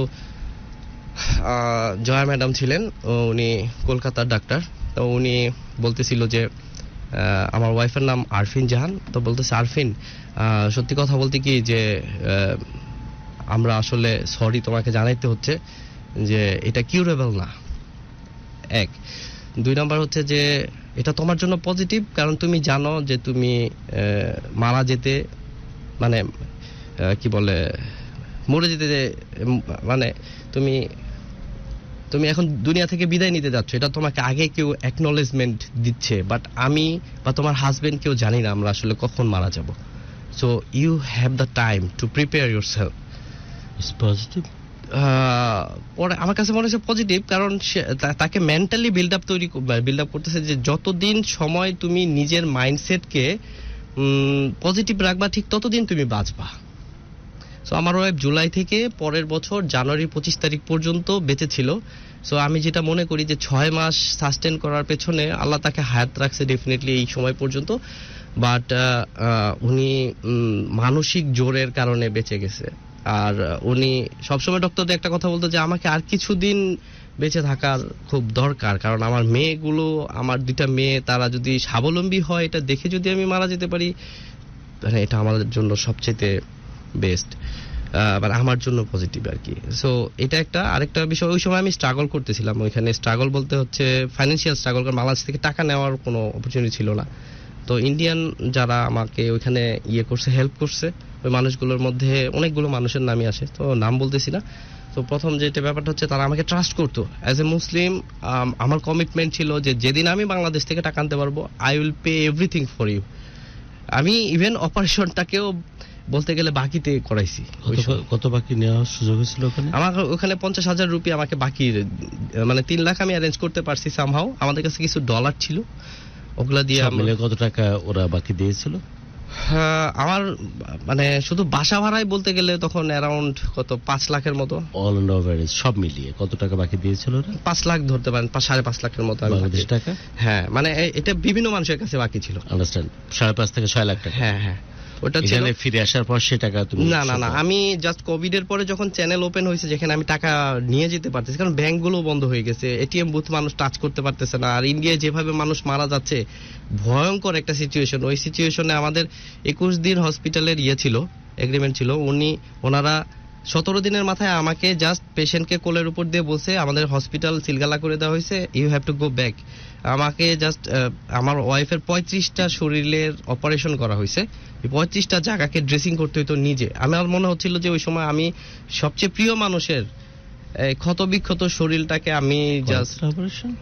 হ্যাঁ, কয় জায়গাতে অপারেশন? 35টা শরীরের। তখন আসলে মেটাস্টেসিস হয়ে গেছে, মানে শুধুমাত্র এটা ব্রেস্ট ক্যান্সারের মধ্যে সীমাবদ্ধ নাই, এটা আসলে শরীরে বিভিন্ন অর্গানকে মানে অ্যাটাক করা শুরু করছে। আমার ওয়াইফ টোটাল 3 থেকে 4 বার প্যারালাইজড হয়ে গেছিল, ফুল বডি প্যারালাইজড। ইভেন ঈদের দিন, আমাদের রমজানের ঈদের কথা মনে আছে, আমরা ঈদের দিন আমি ওকে 3:30 পর্যন্ত প্রিপেয়ার করছি একজন প্যারালাইজড মানুষকে গোসল করায়া ফ্রেশ কইরা সে একটু নামাজ পড়ছে ইশারায়, তারপরে আমরা জাস্ট খাবো। আমরা তখন মুম্বাই, আর আমার ফুল ফ্যামিলি, আমার বাচ্চারা হচ্ছে বাংলাদেশে। সো এই সিচুয়েশনটাতে আমরা জাস্ট খাইতে পারতেছিলাম না, কান্না করতেছিলাম। তো ও আমাকে বলতেছিল যে আমি চিন্তা করতেছি আমাদের পরের ঈদটা তো মানে আমাকে ছাড়াই করতে হবে তোমাকে। তো ছোট করে যদি বলি যে আসলে মানুষের লাইফ, আমি তো তার এজের, তো আমি চিন্তা করতাম যে একটা জিনিস যে মানে আমাদের লাইফের জাস্ট একটা মানে ভালো জার্নি হুট করে কিভাবে শেষ হয়ে যেতে পারে। সো ওই ক্ষেত্রে আমার কাছে মনে হতো যে মানে আমরা না আসলে কখনো চিন্তা করি না যে এত দ্রুত আমাদের লাইফ লাইন শেষ হয়ে যেতে পারে, আমরা প্রিপেয়ার থাকি না। আর তার প্রিপারেশনটা আমি দেখতাম, সে প্রতিদিন ডায়েরি লিখতো, সকালে উঠতো, নিজেকে নিজে মোটিভেট করতো। এবং কিছু গুড কালচার আছে যারা, এদেরকে বলা হয় প্যালাইডি পেশেন্ট, মানে আনকিউরেবল যেসব রুগী আছে সেই রুগীগুলোকে মেন্টালি স্ট্রেংথ দেওয়ার জন্য ওরা কনসালটেন্সি করতো, ওভার দা মানে অনলাইনে কনসালটেন্সি করতো। তো তারা ওইখানে ইয়োগা করাতো পেশেন্টকে, তারপরে যতগুলো গুড প্র্যাকটিস করা সম্ভব আর কি, যতটুকু হাঁটানো সম্ভব বা শুয়ে শুয়ে এক্সারসাইজ করা সম্ভব, এইভাবে তাদেরকে একটু হলেও হোপ দেওয়ার চেষ্টা করতো। সো এটা পরবর্তীতে আমাদের আমি আসলে যদি একেবারে ক্লোজিং এ যাই তাহলে সেটা হচ্ছে যে মুম্বাই থেকেও আমরা আশাহত হয়ে ফিরে আসি, যখন ফ্লাইট চালু হয় তখন আমরা চলে আসি, যা এটা হচ্ছে ডিসেম্বরের শেষের দিকে। এটা অনেক কষ্টের একটা জার্নি ছিল, কারণ হচ্ছে আমরা 50% বাই এয়ারে আসছি, 50% ইয়েতে আসছি, মানে বাই রোডে আসছি, এবং সে এই ধকলটা নিতে পারতেছিল না। আমার কাছে মনে হচ্ছে আমি জায়গায় থেকে থেকে আসছি, এরকম যে টোটালি মুম্বাই থেকে সরাসরি বাংলাদেশে চলে আসছি এরকম না। যশোর বেনাপোলে আমার ছোট ভাই ছিল, ও অ্যারেঞ্জ করে দিছিল, আমরা পর্যটনে ছিলাম এক রাত। সেই প্যাথেটিক একটা অবস্থা, মানে একজন প্যারালাইজড মানে পেশেন্ট যার শরীর মানে জার্নি করার ফলে প্রচন্ড ব্যথায় কাতরাচ্ছে। তারপরে ওই সময়টাতে আমি আবার বেনাপোল স্টেশনে যে মাস্টার ছিলেন, উনি আমাদের ব্যাচমেট ছিলেন, আমি ওইখানে গিয়ে ওনার সাথে কথা বলার পরে উনি আমার কথাগুলো না এমন ভাবে শুনতেছিল যে আমার বন্ধু আমাকে শুনতেছে। উনিও হেল্প করছে, উনি একটা আলাদা কম্পার্টমেন্ট দিয়ে দিছে মানে ট্রেনে, যে এই মানুষটা আমাদের ব্যাচমেট, ঠিক আছে। আমি হেল্প পাইছি, প্রচুর হেল্প পাইছি। আর সবচেয়ে বড় হেল্প পাইছি হচ্ছে, আমি বললাম না যে আসলে আমার ওই ফ্রেন্ড নেটওয়ার্কটা আমাকে কখনো ফিল করতে দেয় না যে you are alone. Everyone support me by financial, by যাহার যেখান থেকে সম্ভব এভরিথিং তারা হেল্প করছে এই পুরো জার্নিতে। আমার চেষ্টা মানে মনে হয়তো এরকম। এবং ছোট করে একটা কথা বলতে চাইতেছি যে আমি যে পরিমাণ পড়াশোনা করছি, যখন আমি মানে একটা ক্যান্সার সোসাইটি আছে অস্ট্রেলিয়ায়, ওদের সাথে যখন কথা বলতেছে আর ইউ ডক্টর, আমি বলছি unfortunately not, I am engineer. তো ওরা বলতেছে যে আমরা একটা ট্রায়াল, মানে এটা টাটার থ্রুতেই আমাদের যোগাযোগ হয়েছিল, যে একটা ট্রায়াল মেডিসিনের একটা হোপ আছে, যে ইনজেকশনটা আপনি যদি ও অ্যাডপ্ট করে ফেলে আজীবন দিতে হবে। তো জয়া ম্যাডাম আমাকে ডাকছিল, ওদের সামনে জিজ্ঞেস করতেছে, দেখেন আমি একটা পরীক্ষার মধ্যে পড়ে গেছি ওইখানে, যে আমার ওয়াইফের সামনে আমাকে জিজ্ঞেস করতেছে যে তুমি কি এটা অ্যাফোর্ড করতে পারবা, হাউ মাচ মানি, মানে তুমি এখন কারেন্টলি ইনকাম করো। আমার ভাই ইনকাম জিরো, এই টোটাল 2 বছরের জার্নিতে আমি 1 টাকাও ইনকাম করি না। তো বলতেছে তোমার কাছে কত টাকা আছে? আমি বললাম যে আমার কাছে অ্যাকচুয়ালি 7 লাখ ছিল তখন। তো আমি বলতেছি যে আমার কাছে 10 লাখ টাকা আছে, যাতে সে আমাকে অ্যালটমেন্টটা দেয় বাংলাদেশে আসার সময়। 3টা ইঞ্জেকশন আমি ওইখানে ট্রায়াল বেসিসে দিছি, এক একটা ইঞ্জেকশনের দাম প্রচুর, মানে ওরা এটা বাইরে সেলই করে না, বাইরে সেল করলে হিউজ টাকা লাগে। আর দ্বিতীয়ত হচ্ছে টাটার থ্রুতে কিনলে 1,24,000 রুপি আমার খরচ করতে হয়, এটা হচ্ছে 15 দিন পর পর ইঞ্জেকশনগুলো দিতে হয়। তো 6 মান্থের জন্য যে ইঞ্জেকশনের যে প্রাইস, এই প্রাইসটা ওরা দিতে চাচ্ছে না, বলতেছে আমাকে সরাসরি বলতেছে আশিক আপনি এখানে ডিসিশন নেন, যে আপনার ফিউচার আছে, আপনার 2টা বাচ্চা আছে, মানে you are going to lost everything. আপনার ওয়াইফকে নিয়ে আপনি 9 মাস আমাদের সাথে কনসালটেন্সি করতেছেন, কাজ করতেছেন যখন যেটা দরকার। এবং সে এই জিনিসগুলোও করতো, আমাকে ইয়ে করতো যে তুমি এনশিওর করো যে ইনহেরিটেড যেন না হয়, ঠিক আছে, আমার ক্যান্সারটা যেন আমার জেনারেশনের অন্য কারো না হয়। এটা হবে কিনা, এটা ব্রাকা টেস্ট বলে, এটার জন্য সে বলতেছে যে জার্মানিতে আমাদের স্যাম্পল পাঠাইতে হবে, এটা ব্যাঙ্গালোর থ্রুতে। এটাও সে ফান্ডিং করে বলতেছে সামহাও এটা তুমি অ্যারেঞ্জ করে দেখো। তার কলিগরা যারা ছিল তাদের সাথে থ্রুতে কাজ করছে। অন্য জায়গায় যাচ্ছি, হ্যাঁ, জয় যে কথা বলছিল সেখানে থাকেন। আচ্ছা, জয়ের ব্যাপারটা হচ্ছে, জয় ম্যাডাম বলতেছিল আমাকে যে ইউ আর মানে you have to take decision, যে আপনি এখানে দাঁড়াবেন না আগাবেন। তো পরে আমি বললাম যে যদি অলমাইটি আমাকে কোনো জায়গায় খরচ করার একটা খাত তৈরি করে দেয়, ডেফিনেটলি সে অলমাইটি আমাকে মানে এটা টেক ওভার করার ক্ষমতা অবশ্যই দিবে, আমি আর্ন করতে পারবো। আপনি জাস্ট অ্যাসাইন মানে ইয়েটা করে দেন আর কি, অ্যালটমেন্টটা দিয়ে দেন আমাদেরকে। সো আমি কিছু ইঞ্জেকশন নিয়ে বাংলাদেশে চলে আসি। বাংলাদেশে আসার পরে 3 মাস সার্ভাইভ করছে সে, প্যারালাইজ ছিল, প্যালাইডিভ কেয়ারেই তাকে ইয়ে করা হয়েছে। এখানেও হেল্প পাইছি আমি, বিজি হাসপাতালে প্যালাইডিভ কেয়ারের যে ডিপার্টমেন্ট ছিল তারা আমাদের নারায়ণগঞ্জেই একটা পাইলট প্রজেক্ট চালাচ্ছে, আর করাইলে বস্তিতে একটা পাইলট প্রজেক্ট চালায়, যারা হচ্ছে কিউরেবল না এরকম পেশেন্টকে বাসায় গিয়ে করে। জি। তারপরে আপনার ওয়াইফের কি অবস্থা? সো লাস্টের দিকে ও আবার যখন প্যারালাইজড হয়ে যায়, আমি যোগাযোগ করি ঢাকা, আমাদের যে ইন্ডিয়ান ডক্টর ছিল, যে আসলে লাস্টের দিকে শুধু মানে রেডিয়েশন দিয়ে তাকে কিউর করা যেত। তো উনি আমাদের সাজেস্ট করে যে আমার বাংলাদেশে একটা স্টুডেন্ট আছে, সো ওইখানে যাও। আমি গেলাম, তার সাথে কথা বললাম, সে হচ্ছে আমাদের একটা হসপিটালে রেডিয়েশনটা দিয়ে দিল। তারপরে ওই রেডিয়েশন কমপ্লিট করার পর না তাকে দেখলাম যে সে সুস্থ হয়ে গেছে। মানে একজন প্যারালাইজড রোগী যখন সে হাঁটতে পারে, এই জিনিসটা একটা মানে খুব হোপফুল একটা জায়গা। তো তার খুব বাঁচার মানে আগ্রহ হইলো, সে আমাকে বলল যে ওইরকম একটা পেপারে একজন ডাক্তারের নাম পড়ছি যে একজন মৃত্যু পথযাত্রী ডাক্তারকে মানে পেশেন্টকে বাঁচায় ফেলছে কেমো দিয়ে, তো চলো আমরা তার সাথে কথা বলি। আমরা গেছিলাম ডক্টরের কাছে, ডক্টর সিচুয়েশন দেখে বলছে যে না এটা করো না। তো সে ডক্টরের হাত ধরে বলতেছে যে স্যার আমার 2টা মেয়ে আছে, প্লিজ আপনি আমার ট্রিটমেন্টটা করেন। তো উনি না আসলে রিকোয়েস্টটা ফেলতে পারে নাই। তো উনি প্রথম কেমো দেওয়ার পরেই মনে আছে আমার যে পরের দিন থেকে এটা রিয়াকশন শুরু হয়ে যায়, তার শ্বাসকষ্ট শুরু হয়, অক্সিজেন ছাড়া চলতে পারে না। তারপরের দিন আসলে আমি আর এফোর্ড করতে পারতেছিলাম না, আমার ফাইন্যান্সিয়াল অবস্থা খুবই খারাপ, আর এটা যেহেতু খুবই প্রাইভেট হসপিটাল হিসেবে খুব কস্টলি ছিল। সো দেন আমি বললাম স্যার আমাকে ছেড়ে দেন, আমার আসলে আর হচ্ছে না। তো উনি আমাকে একটা সাজেস্ট করলো যে তুমি পিজি হসপিটালে প্যালাডিভ কেয়ারে যেহেতু খরচ চালায় না তোমার পক্ষে সম্ভব না আর কি। তো Okay. বলতেছে যে তুমি প্যালাডিভ কেয়ারে পিজি হসপিটালে চলে যাও। আমি আসলাম পিজি হসপিটালে লাস্ট মানে বলতে গেলে 6 দিন ছিল। 6 দিন পরে হঠাৎ করে একদিন রাতে আর কি আমি ওর পাশ থেকে গিয়ে জাস্ট মানে হসপিটাল লবিতে খাবার নিয়ে বসছি। So in the mean time আমার মানে এই জায়গাটা আসলে আমি ডিসক্রাইব করতে পারবো না অ্যাকচুয়ালি, মানে বিলিভ করার মতো জায়গা ছিল না। ওইখানে প্যালাডিভ কেয়ারও আমার কাছে মনে হতো যদি ডক্টর বলতো একটা সিরিঞ্জ নিয়ে আসেন, আমি দৌড়ে 5 টাকার সিরিঞ্জ এই না মনে করতাম যে এই ইঞ্জেকশনটা প্যাথিডিন চলতো ওই সময়, প্যাথিডিন দিলে হয়তো আবার ভালো হয়ে যাবে, এরকম একটা হোপ ছিল। কিন্তু যে সে একেবারে শেষ পর্যায়ে আসে এটা আমি বুঝি নাই। সো রাত 12টার পরে এরকম যারা হসপিটালের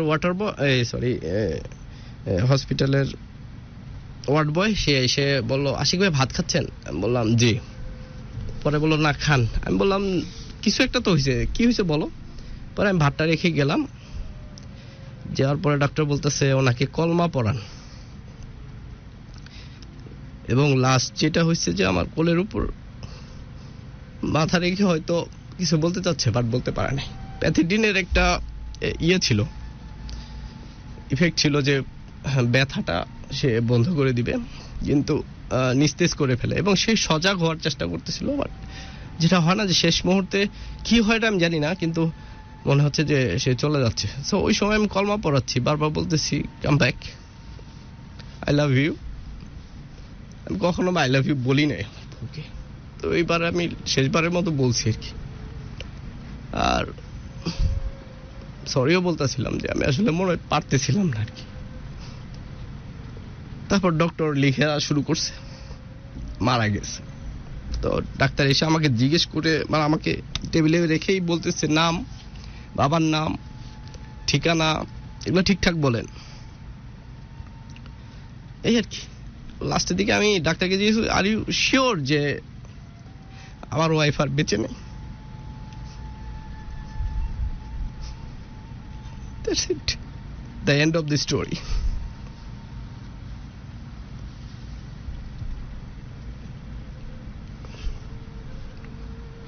বাজারে কেমন আছে আশিক এখন? They are doing good. বড় তার মেয়ে বয়স কত?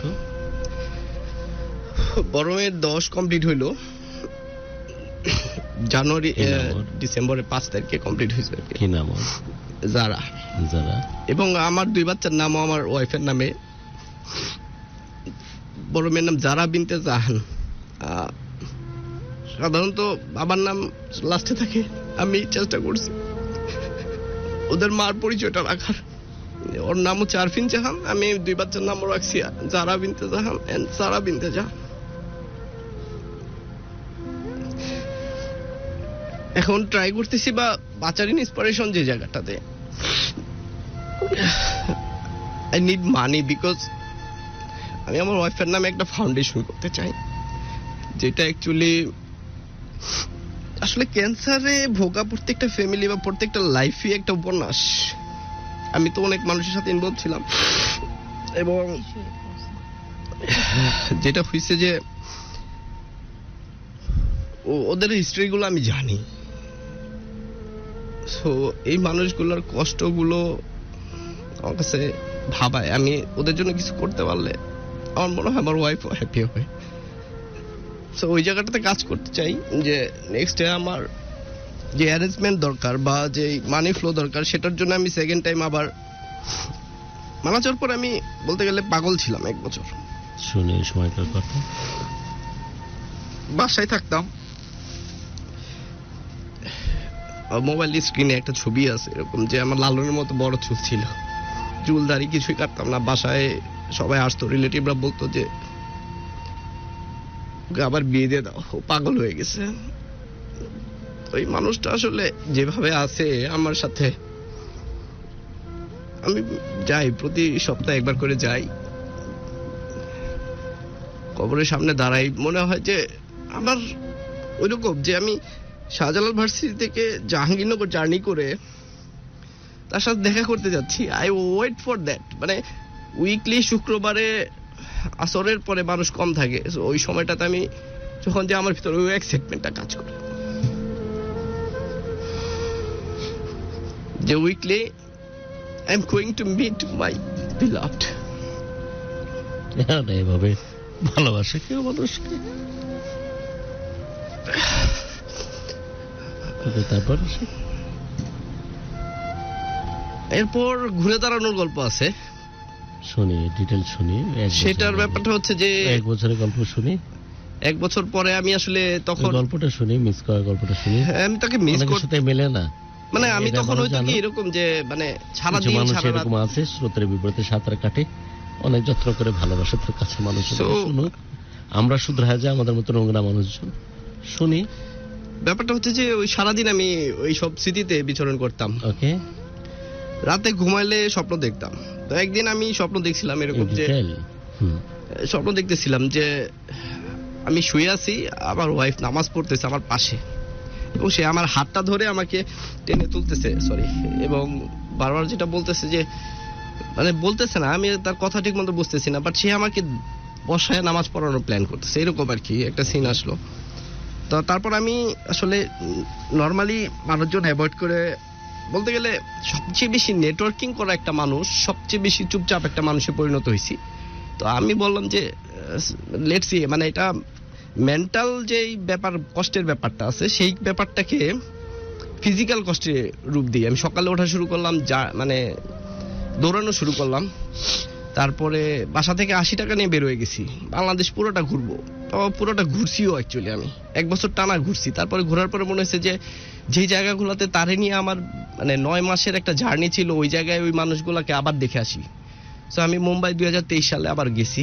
ওইখানে যাওয়ার পরে আমি তখন আবার জবে জয়েন করছি আর কি, রিমোট একটা জবে, জার্মানির একটা কোম্পানির সাথে, বাংলাদেশে এফিলিয়েট করা একটা কোম্পানি, আগের গভর্নমেন্টের একটা প্রজেক্টের সাথে কনসালটেন্সি করে আমি তখন একে মানে আমার ক্লোজ বড় ভাই আমাকে জাস্ট এক ধরনের হাত ধরে টেনে তোলার মতো বিষয়, যে তুই আর কতদিন এইভাবে লুকায় থাকবি, নাম বললে মানে অসুবিধা নাই, রেজা ভাই, আমি তাকে এখন পর্যন্ত স্টিল নাও ওইভাবেই রেসপেক্ট করি, যে মানুষগুলো আমাকে ক্লোজলি ভাবে এবং আমার মতো করে তাকে চিন্তা করে। যাই হোক, সো আমি 2023-এ 1 মাসের জন্য মানে 15 দিনের জন্য চলে যাই আর কি, মুম্বাই বিভিন্ন জায়গায় ঘোরাঘুরি করি, ওই স্মৃতিগুলাকে মানে যেখানে আছে ঠিক সেখানে যেন মানে মাটি দিয়ে আসতে পারি, এরকম যে আমি ফিল করতেছি সে আমার সাথে আছে।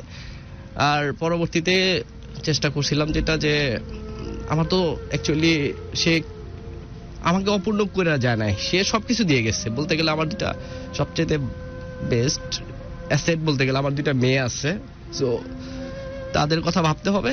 আই হ্যাভ টু, মানে আমাকে আবার ঘুরে দাঁড়াতেই হবে আর কি।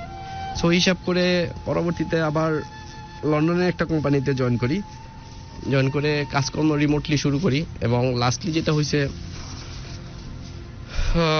আবার এন্টারপ্রেনারশিপ যে জার্নি আছে সেটাতে আবার ব্যাক করছি। 2019-এ যেভাবে, 2018-তে যেভাবে ছেড়ে দিছিলাম ঠিক সেখান থেকে আবার কি অবস্থা? শুরু করছি। এখন আলহামদুলিল্লাহ আমি সাড়া পাচ্ছি, মানে যতটুকু নেটওয়ার্ক আছে। বাচ্চারা কেমন আছে? বাচ্চা দে আর ডুইং গুড অ্যাকচুয়ালি, তারা স্কুলেও একাডেমিক্যালি ভালো করতেছে। আর আমি স্কুলে নেওয়ার সময় আমি একটা কথা বলছিলাম টিচারদের, সেটা হচ্ছে ট্রমার মধ্যে তো ওরা অ্যাকচুয়ালি ওদের ছোট কালটা গেছে। সো স্কুলে ভর্তি করে টিচারদের বলতাম ওদের আসলে আমি খুব ভালো স্টুডেন্ট হিসেবে বড় করতে চাই না, বাট তাদেরকে সোশ্যালাইজ করার জন্য তারা যেন সবার সাথে মিশে। What about you? আমিও এখন বেশ সোশ্যাল, যার ফলে আজকে আসি, কথা বলতেছি। মেবি আই ডোন্ট নো এটা কতটুকু ইম্প্যাক্টফুল হবে, বাট আমি মনে করি যে আসলে আমাদের এই ছোট্ট জীবন, তো এই জীবনে এত বেশি ভেরিয়েশনের দরকার নাই। ভালোবাসা প্রতিস্থাপিত হয়নি আসলে ভালোবাসার জিনিসটা আমি টুমোরো নিয়ে কখনো ভাবি না, বা প্রতিস্থাপন হবে কি হবে না, আজই হয়। হ্যাঁ? হয়নি? ভালোবাসা বিষয়টা কাউকে দেখে হ্যাঁ, মনোযোগ দিয়ে হ্যাঁ। দেখতে মন চায়নি? হ্যাঁ এরকম হয়, আমার এরকম হয় না যে তা কে না। সে? এরকম কেউ নাই অ্যাকচুয়ালি বলার মতো যে এখন পর্যন্ত আছে। সিরিয়াস? ডেফিনেটলি বিকজ মানে তার যে মানে ইয়াটা আছে না, ইমপ্রেশনটা। এর মানে এই না যে ওখান থেকে ভাবতে ভাবতে জীবনটাকে শেষ করে দিবে। না না না, শেষ করতেছি না সেও আমি, ভালো থাকবে না, আমি কাজে, সেও ভালো থাকবে না, হ্যাঁ ডেফিনেটলি, এবং কার সাথে ইন্টারাকশন হয়নি, কোনো এক পথের বাঁকে ভালোবাসা প্রতিস্থাপিত হয়নি। হ্যাঁ পথ চলা তো আমাকে মানুষ ভিলেন বলবে, বাট এটা হয়, এটাই হওয়া উচিত। মেবি নট, আমার কাছে আসলে এটা অনেক ঘটেনি এমন, কারোর সাথে দেখা হয়নি, এমন কথা হয়নি কখনো। অফকোর্স দেখেন বিষয়টা হচ্ছে এরকম যে এই ধরনের পার্সন গুলাকে না সবাই মেন্টালি সাপোর্ট করতে আসে, তো ব্যাপারটা যাই হোক, মায়ের বাইরে গিয়েও রাইট, একজন মানুষ তো আসছে, একটা বিষয় হলো, মায়ের বাইরে গিয়েও একজন মানুষ আসছে, তুমি ওই পালসটা ধরতে পারছো কিনা ইজ ভেরি ইম্পর্টেন্ট। ধরতে পেরেছিলে নাকি? আই এম নট আসলে searching those type of, you didn't search, না। বাট কেউ একজন তো এসে বলছে। আমি আসলে নিজেকে নিয়ে এতটাই ব্যস্ত বা এতটুকুই মানে বলবো যে আমার বৌমার এক্সপায়ার হয় কতদিন হলো? 5 বছর। 5 বছরে অ্যাটলিস্ট একজন তো আসছে যে মানুষটা তোমাকে মায়া না, সত্যি তোমাকে আগলে নেওয়ার জন্য আসছে, তুমিও বুঝছো এটা। সেখান থেকে পালিয়ে যাওয়ার কারণ? পালিয়ে যাই না আমি আসলে, আমি মনে করি যে ঘটনা তো ঘটছে। হ্যাঁ ঘটনা তো ঘটছে, ঘটনা না চাইলে না বলতে পারো। না না, অনেক ঘটনাই ঘটছে। স্পেসিফিক একটা কথা বলতেছি যে আমার বৌমা এক্সপায়ার হয়েছে about 5 years back. Yeah, so ভালোবাসা প্রতিস্থাপিতর একটা মহেন্দ্রক্ষণ তৈরি হয়েছে। তুমি ভাবতেছো এটা মায়া, ও ভাবতেছে যে হি deserve the best love in the world, এবং সে তোমার ব্যক্তি মানুষকে ভালোবেসে তোমার কাছে আসছে। এই মানুষটাকে পিছনে সরিয়ে দেওয়ার বা অ্যাভয়েড করা বা ওকে ছেড়ে দেওয়ার পিছনে রিজনটা কি ছিল? ও রিজন আছে, আমার ওয়াইফ বেঁচে থাকতেই আমাকে বলছিল তোমাকে একটা বিয়ে দিয়ে যাই, এটা লাস্টে। আমি ওই জায়গাতে, আমার বৌমার জায়গাতে যেতে চাচ্ছি না। আচ্ছা আচ্ছা, we discussed a lot about 1.5 hours. Will it explain? এই মেয়েটা, যে মেয়েটা অনেক যত্ন নিয়ে দেখেন, তোমার কাছে আসছিল, হ্যাঁ মানে যে মেয়েটাকে তুমি চাইলে আপন করে ভালো থাকতে পারো, and you deserve it. ওকে, এবং আমার বৌমাও এটা চায়। না না অ্যাকচুয়ালি চাই কিনা Of আমি course not sure. চায়। মেয়েরা মনে হয় এতটা উদার না না। না, পজিটিভ থাকে দেশে, তোরা পজিটিভ পৃথিবীতে। I'm not sure. পরপারে গেলেই ওরা অনেক ওখানে ওপেন হয়ে না যায়। না না, ওইখানে তোরা গেলেও ওখানে হুরদের সাথে আমার মনে হয় একটা কম্পেয়ার করে, যেন আমার হাজবেন্ড হুর না পায়। ঠিক তোর পা কই, তোর পা কই, আমি কত কিছু করবো। তুই তো মিনিমাম, তোর ম্যাট্রিক কত ছাড়? 2002 ম্যাট্রিকে। আচ্ছা 12 বছর ছোট, তাও কোনো কিছু করি। না, না, না। ঠিক বলছিস। এরা You are এরা the হুরের guru. সাথে, এরা হুরের সাথে কম্পিটিশন। রাইট, তোরা কেন এরকম করিস? এমন কেন? বাট অ্যাকচুয়ালি বাট আমার মোমা যাওয়ার পর, আমি অ্যাভয়েড করছি কেন আমি আপনাদের বলি।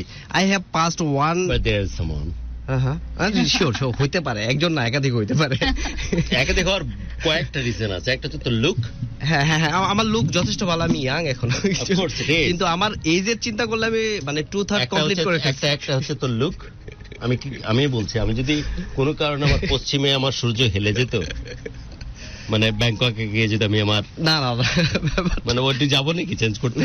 আচ্ছা, তা যদি না হতো, তাই বলে যে তোর প্রতি ডিপেন্ডেন্ট হওয়ার কয়েকটা কারণ খুবই ডেসপারেটলি হতে পারে। হচ্ছে লুক, আর একটা হচ্ছে এরকম কেয়ারিং পার্সোনালিটি খুব বেশি, অনেক বেশি সাধনা করলে মানুষের কপালে জুটে। আমি মেবি মানে এরকম জিনিসটা আপনি একটু বেশি দিয়ে ফেলছেন, আমি এতটা না যতটা আসলে আপনারা বলতেছেন। বাট আশিক, তোর কি মনে হয় যে বাংলাদেশের পার্সপেক্টিভে যেভাবে তুই তোর দুই বাচ্চার মাকে যত্ন করেছিস এবং তোর বউকে যত্ন করেছিস, সেটা খুবই নর্মাল ফেনোমেনা? আমাকে ছোট করলে করতেই পারিস। মেয়ে ঠেরা গরিব আদমি, মেট্রো রেলে ট্রাভেল করি, you are the Guru, love Guru. Metro রেলে ট্রাভেল করি, কে কখন বাড়ি মারে আমি অভ্যস্ত। যখন বাড়িটা বড় খাই তখন ওকে বলেই দিই, তুই 1 মাস আগে মনে হয় তোর সেপারেশন হয়েছে, যেন বাড়িটা বড় দিলি।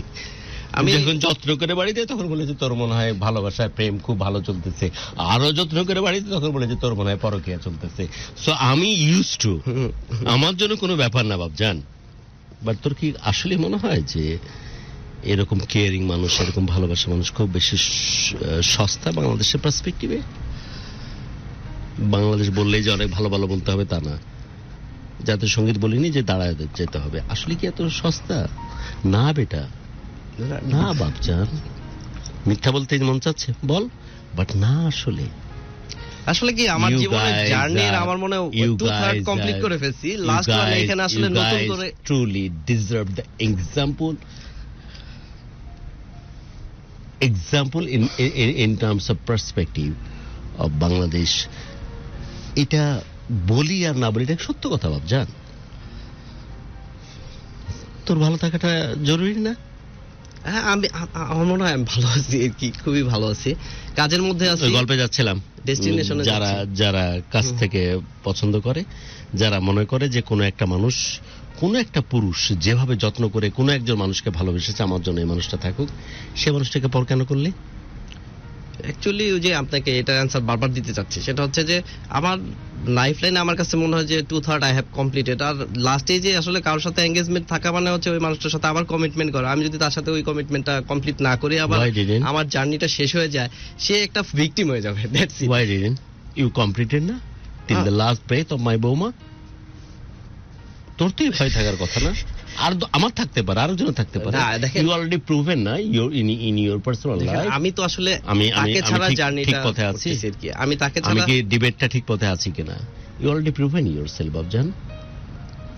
আমি যখন তো অনেক বাজে বিপদে বাজে- পড়ে গেলাম মনে হচ্ছে এখন, আপনার কাঠগড়ে আটকে গেছি যে আপনার আমি- প্রোগ্রামে এসে টোটালি। আমি শেষ করতেছি, আমি ফাঁকে যাচ্ছি, আমি কাঠ গড়ায় নেওয়ার ব্যাপার না, কাঠ গড়ায় নেওয়ার ব্যাপার না, সিডনার চাইনি আমি সালমানও হতে চাইনি। খুব বাজেভাবে যখন শেহনাজের কথা সবাই বলতেছিল, যখন সিদ মারা যাচ্ছে, তোর বলতেছে ও কি বাঁচবে না, ওর কি ভালো থাকার অধিকার নাই, ও কি জীবনটাকে বড় করে বাঁচবে না? যারা সিনাস করে শেহনাজের জীবনটাকে বিস্পাস্প করে তুলতেছে, এই মানুষগুলোকে অসম্ভব রকমের ঘৃণা করি। তাহলে সালমানের তো একটা ফালতু মানুষ, যেরকম ভাবে কথা বলে, পরে দিন শেষে ভাবলো আসই তো তাই। সিড তো চলে গেছে, শেহনাজের বাজার অধিকার নাই। আমি সালমানের ভূমিকা নিচ্ছি না বাপ, আমি ওর সাথে কোনোভাবেই রিলেট করি না। আমি কি বুঝাতে পারছি আমি কি বলতে চাচ্ছি বাবজান? বুঝাতে পারছি না পারিনি? আমি কি বুঝাতে পারছি আমার পার্সপেক্টিভটা? ছেড়ে দেন না গুরু আজকে, আমার পার্সপেক্টিভ বুঝতে পারছি না পারিনি। রাইট। আমি একটু পরে ফেসে যাবো হয়তো। Didn't you deserve the best life in your life? I think নাকি শুধু তুই এইভাবেই পুজো করবি করবি এভাবে, তোকে এইভাবেই দেখবো আমরা, তাই তো? ওকে ডান, অনুষ্ঠান শেষ করছি। ওকে ঠিক আছে, এরকমই থাকবি তুই। Thank you right? So much. তাই এটাই ছেড়ে দেন আর কি আজকের জন্য, তাহলে কমিটমেন্টে চলে যেতে হবে। আরেকটা বড় বিপদ, I didn't like to committed. আর কমিটমেন্ট এক্সাম্পলটা কি দিয়েছি বলতে আসি? সালমান এক্সাম, আমি সালমান না, সেটাই। লাত্রা আদমি, আমি আবার কেমনে সালমান হই? বাট এক্সাম্পল দিতে গিয়ে promise are made to be broken, that's why I am not, মানে অ্যাকচুয়ালি কখনোই আমি বলি না tomorrow what happen, but just now আজকের সময়টাকে আমি বেস্ট ইউটিলাইজ করি, এবং গতকালকের সাথে আজকের কম্পারিজনটা করে আমি আগাচ্ছি যে গতকালকের চেয়ে আমি বেস্ট ভার্সন কিনা আজকে, আমি কি বাড়াবাড়ি আমি একটা ভালো কিছু কাজ করছি কিনা। বাড়াবাড়ি করতেছি? নট রিয়েলি বস, আপনি গুরু, you know, hey come on, you always deserve the, মানে I think best compliment. And I, মানে আমি তো এফএম এর যুগের ছেলে সত্যিকার অর্থে, ঠিক আছে, আমি শুনে বড় হয়েছি। ওইটা ঠিক না, আছে। আমি কি এই ডিসকাশনে কি এটা তো জীবনের ব্যাপার? হ্যাঁ, জীবনের Especially গল্প, your ভালোবাসার matter, it গল্প। is কোনো ভুল হলে বল, আমি থেমে যাব। হয়তো আমরা আসলে অনেক ভাবেই পেয়ে যাই, যেমন ধরেন আমরা কেউ জীবনেই সবকিছু চাই, আবার ধরেন আফটার লাইফও আমরা অনেক কিছু চাই। সো হোয়াই নট, আমি চিন্তা করি যে দেখি না afterlife, what does it mean? মানে পরকাল? হ্যাঁ, আই থিঙ্ক সো।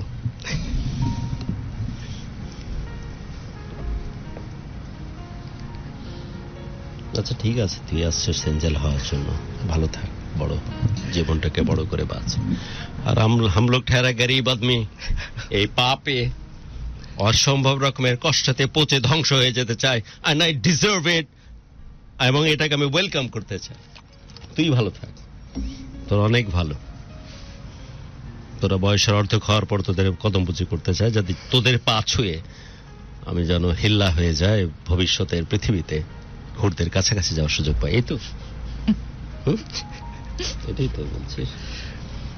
বাট তোর পছন্দ হোক আর না হোক, তারপর আমি বলতে চাই, এই সুর, এই জীবন সুরে বাসে বাজুক। আমার আশিক ভালো থাকুক, জীবনটাকে অনেক বড় করে বাঁচুক।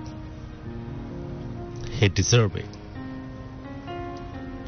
এবং বাংলাদেশ তো বটেই, গোটা পৃথিবী থেকে এই ধরনের মানুষগুলোর প্রশ্নে যদি মানুষের শ্রদ্ধাবোধ বাড়ে, ভালোবাসা বাড়ে। যখন তার প্রিয়তমা স্ত্রী জীবনের একদম শেষ মুহূর্তে, tata Memorial, specially in Mumbai, কেউ কাউকে চিনে না, তখন শূন্য হাতে যখন ফাইট করে, Jahan, you have to return back, please come back.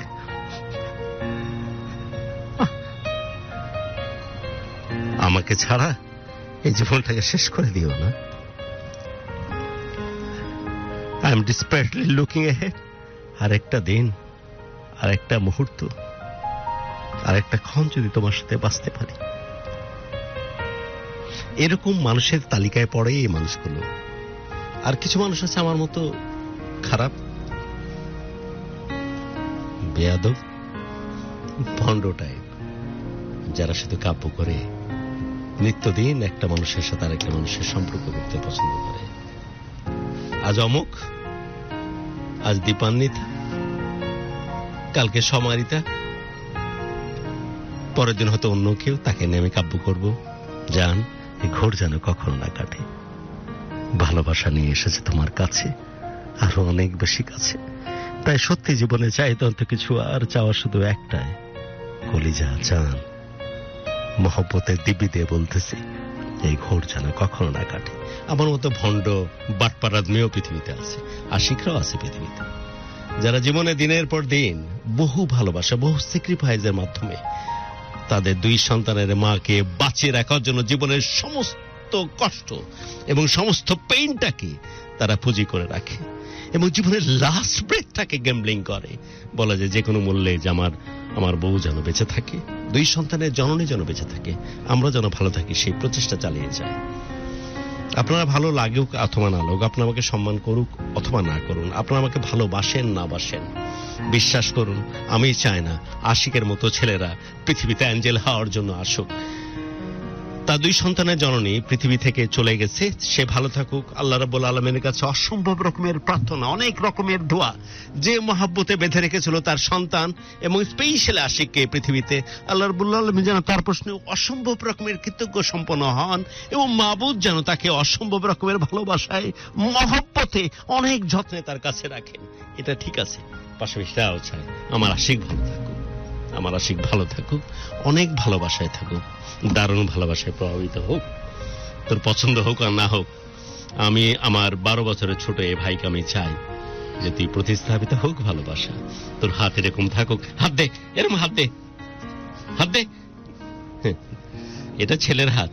কোন একটা মেয়ের ভালোবাসা প্রতিস্থাপিত হোক অনেক মহব্বতে, অনেক ভালোবাসায়, এইরকম ভাবে শক্ত করে থাকুক। তুই 2 সন্তানের মায়ের জায়গাটা গ্রহণ করুক এবং মহব্বতে তোর জীবনটা ভরে যাক এবং জীবনের শেষ দিন পর্যন্ত তোরা ভালো থাকিস, ভালোবাসিস এবং তুই এবং যে মেয়েটা তোর জীবনে আসবে এবং তোর 2 সন্তান সবাই মিলে তোরা স্মরণ করবি, যাতে করে তোর জীবন থেকে চলে যাওয়া সেই মানুষটাকে জীবনের শেষ দিন পর্যন্ত তোরা বাঁচিয়ে রাখতে পারিস। বাট তুই যদি ভালো না থাকিস, তাহলে ভালো থাকা মানুষগুলো পৃথিবীতে এক্সিস্টেন্সের আর কোনো মানে থাকবে না। কথাতে বাপজান, I don't like to you promise. have to দে, নালে অনুষ্ঠান শেষ। আচ্ছা না হলে নাই, বাট দে কথাতে। I'll try to English, English না, ইংলিশ আমি আসলে বলছিস, ইংলিশ মানে সঠিক বলছিস। না, না। তারপর কথা দে বাপজান। আমি ভালো আছি, ভালো থাকার চেষ্টা না। করছি এবং ভালো থাকবো ইনশাআল্লাহ। না, This is the best version myself. ঠিক আছে। তোর বয়স কত এখন? হ্যাঁ, 38 running. ওরে, মিনিমাম 38 বছর পরে আছে। I don't know. এটা 38 মিনিটও হতে আছে? পারে, 38 সেকেন্ড। না না, আমি am predicted about the all over is the actually গুরু আজকের জন্য মাফ করে দেন। হাত চাচ্ছি। চেষ্টা থাক, না, আমি আসলে চেষ্টা করবি না। চেষ্টা আসলে অন্যদিকে করি, এটা আমাদের প্রোগ্রেসের জন্য বেটার। আমি 2টা ভালো কাজ করে গেলে আই থিঙ্ক দুনিয়াটা ভালো থাকবে। সো চেষ্টা করি ওরকম কিছু। আজকে আমার কাছে ভালো লাগতেছে যে আমি একটা মনে হয় ভালো কাজ করে গেলাম। মেবি আমাদের টক্সিক রিলেশনগুলোকে আমরা একটু নারিশিং করার সুযোগ পাবো। আমি অনেকের সাথে পার্সোনাল ইয়েও করি, কথাও বলি, যাদের রিলেশনগুলো কোনো কারণে হাজব্যান্ড ওয়াইফের ভিতরে এরকম হয়, তারা আমার এক্সাম্পলটা পায়। আমি তাদেরকে বলি বুঝে যে আসলে আমাদের লাইফ খুবই শর্ট, এই শর্ট টাইমে আমরা কেন সময় নষ্ট করতেছি। তুমি কি জানো এই 5 মিনিট সময়টাকেই তোমার উচিত একান্তভাবে তোমার প্রিয় মানুষটাকে দেওয়ার। অনুষ্ঠান শেষ করছি, আর কিছু যোগ করতে চাস? আমার জন্য দোয়া করবেন, আমার 2 অ্যাঞ্জেলের জন্য দোয়া করবেন, যারা ছাড়ার জন্য, আমার ফ্যামিলি। এবং আমি যেটা চাই সেটা হচ্ছে কি যে চাই আমি আসলে জানি না, আমি আসলে সবার ভালোবাসা চাই। That's it. কি চাস? সবার ভালোবাসা। তার আগে আমি বলি, আমি চাই যে আমি আমার ভণ্ডামি বন্ধ হোক। কোয়েশ্চেন করবি আমাকে একটু, দাঁড়াবি একটু কষ্ট করে? হ্যাঁ, শিওর শিওর। এবং আমাকে তুই যে কোনো কোয়েশ্চেন করতে পারিস, আমি অ্যান্সার দিব। কসম খোদার, কসম সুবহানাহু ওয়া তাআলা, আমি কোনো মিথ্যা কথা আমি বলবো না। আমি আমি অ্যাকচুয়ালি কোশ্চেন করতে পারি না, আমি অ্যানসার দিতে পারি। Come on, এত নটাঙ্কি করিস না তো। আমি কি কথা বলবো নাকি চলে যাব? না না, শিওর, আপনি বলেন। বল বল, ভদ্র হওয়ার জন্য কোট পড়তেছি। বল, আমি সব কিছু সঠিক আনসার দিব, কোনো নটাঙ্কি থাকবে না আমার। বল, কি জানতে চাস আমার কাছে, আমি তারপর তোকে বলবো। বল।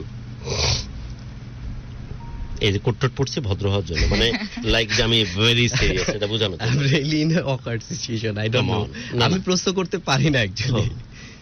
তুই আমাকে বল যে আচ্ছা আপনি যে এই তো যা ভিতরে কাজ করতেছি, তারপর আমি তোকে বলবো। ইউ আর মেকিং গুড, মানে ইংলিশ না, ইংলিশ বলছিস ঠিকই আছে, পিনাকি তাই করে, বাংলাতে কর।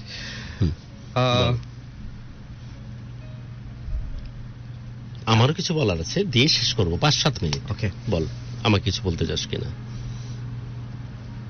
আপনাকে আমি কি বলতে পারি আমি ঠিক জানি না। পা ধরে বলবো আর কি করবো? Anything you are permitted. যে কোনো কিছু বলে দেন। Anything means anything. আমি গুরুকে আজকে অনেক সুন্দর লাগছে, এটাও বলতে হ্যাঁ, পারেন। এসব না, anything means anything, any hard টক, এনিথিং। আমি ওটার ব্যাখ্যা দেওয়ার সুযোগ থাকলে ব্যাখ্যা দেবো। আমি যেই মানে live life আমি আপনাকে প্রশ্ন না, আমি আপনাকে কমপ্লিমেন্ট দিতে পারি। অন্য কমপ্লিমেন্ট শুনতে চাই না আমি তো কমপ্লিমেন্ট না, উপদেশ শুনতে চাচ্ছেন? কমপ্লিমেন্ট ওইসব না। তাহলে স্ট্রেট বল। আচ্ছা, আমার ফিলিংসটা বলি। বল। আপনার সাথে আমি দাঁড়ায় আছি, নো কমপ্লেন না, কোনো আমি আপনার সাথে দাঁড়ায় আছি, এইটা বলি। যে মানুষটাকে আমি শুনতাম একসময়, ওইসব না, আমি ওই মানুষের সাথে তার প্রোগ্রামে কথা বলতেছি। দ্যাটস দ্য মানে আপনি ওয়ান্ডারফুল উপদেশ থিং। চাচ্ছেন সেটা বলে দেন, মানে কোনো লাভ লাইফ নিয়ে। স্ট্রেট ওয়ে কিছু বল। যেমন তো আমি তোকে বলতেছি যে তোর এসব বউ রিলেটেড যে কথাগুলো বললে আমার বৌমাকে নিয়ে, আমার অনেক সম্মানে তোকে মনে হচ্ছে যে কলেজের মধ্যে ঢুকায় ফেলি। আল্লাহ বাবা, এটা আমার মধ্যে কাজ করতেছে, রাইট? আবার এটাও কাজ করতেছে যে শালা কি এই একটা মানুষকে শুধু পড়তে আসবে, ওর জীবন ভালো কিছু এটাও কাজ করতেছে। আমি বলেছি এটা, রাইট? এই দুটো আমার দুবিধা কাজ করতেছে। এখন তোর কি কাজ করতেছে বল, আমাকে নে বল। আমি কি বোঝাতে পারছি আমার পারসেপশন? আমি আসলে আমার পারসেপশন ক্লিয়ার করতে পারছি? এখন কো। আমি আসলে পড়তে আসি নাই, আমি বলবো যে আমার লাইফেও অনেক সুখময় স্মৃতি আছে, এই মানুষটাকে নিয়ে আছে, দুঃখময় স্মৃতিও আছে, অনেক বড় জীবন আছে। তাই আমি বলতেছি যে আমার ছোট ভাইকে চাইবো না নাকি চাইতে নাই, চাইতেই পারি, সেটা বলতেছি। তোর কিছু বলার থাকলে বল, যে আপনি যে এটা ভাবতেছেন এটা রং, আপনি কেন এরকম, আপনি কেন এরকম না, এরকম বল।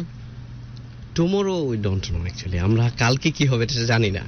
আমাকে নিয়ে কিছু বলার থাকলে বল। আপনি আমার জন্য দোয়া করবেন। আমার কবরে যাওয়ার সময় হয়ে গেছে, অনুষ্ঠান শেষ করতেছি আজ। আরেকবার লাস্ট টাইম বলতেছি, বল। মাফ করে দেন গুরু। বাট বিশ্বাস কর, আমি চাই যে I know you are a good soul, আপনি সবসময় মানুষকে অয়েল উইশ করেন এবং আপনি চান আসলে ম্যাচ মেকিং এর, but I have already done. You are not done, জান। I have already It done. should be in 38 years you are done. Come on. Pinki, এটা তো কথা ছিল না। গোটা ওয়ার্ল্ড বাদজান, গোটা ওয়ার্ল্ড 60 তে জীবন শুরু করে, 38 is done. আমি বলতে গেলে যে আমাকে শিখাতে, তাহলে আমি থেমে যাব। বল আমাকে, 38 is done. আমি আসলে রেজাল্ট ওরিয়েন্টেড লোক, আমি সফটওয়্যার ইন্ডাস্ট্রি নিয়ে কাজ করতেছি, সো এইখানে আমি একটু ফোকাস করি, আমার ক্যারিয়ার নিয়ে ফোকাস করি। হয়তো আর্লি আচ্ছা গুরু মনে হয় এখনো ওরকম কাউকে পায় নাই, মনে হয় এইজন্য সে কথা দিতে পারতেছে না। যদি ওরকম কাউকে আবার পেয়ে যাবে, সে মনে হয় ওর দিকে আবার যাবে। So I am not searching actually. Exactly উনি খুঁজলেই তো পাবে, উনি তো খুঁজতেছেই না। অনুষ্ঠান শেষ করতেছি আজ, বাট অসম্ভব লজ্জা নিয়ে, অসম্ভব রকমের ব্যথা নিয়ে এবং অসম্ভব রকমের ছোট টাইপের ফিলিংস নিয়ে।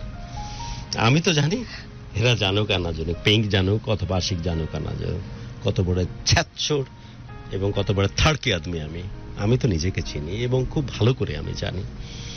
সবাই খুব বেশি রকমের অবাক হই, খুব বেশি রকমের অবাক হই যে 90s কিড, এই 35-36 বছরের ছেলেদের পার্সোনালিটি, ওদের যে জজবা, ইমানে জজবা, ওদের যে ধর্মের প্রতি তাওয়াক্কুল, ওদের যে সিরাত, ওদের যে তাকওয়া, সেটার কাছাকাছি আমি কোনোভাবে এখনো পৌঁছতে পারতেছি না।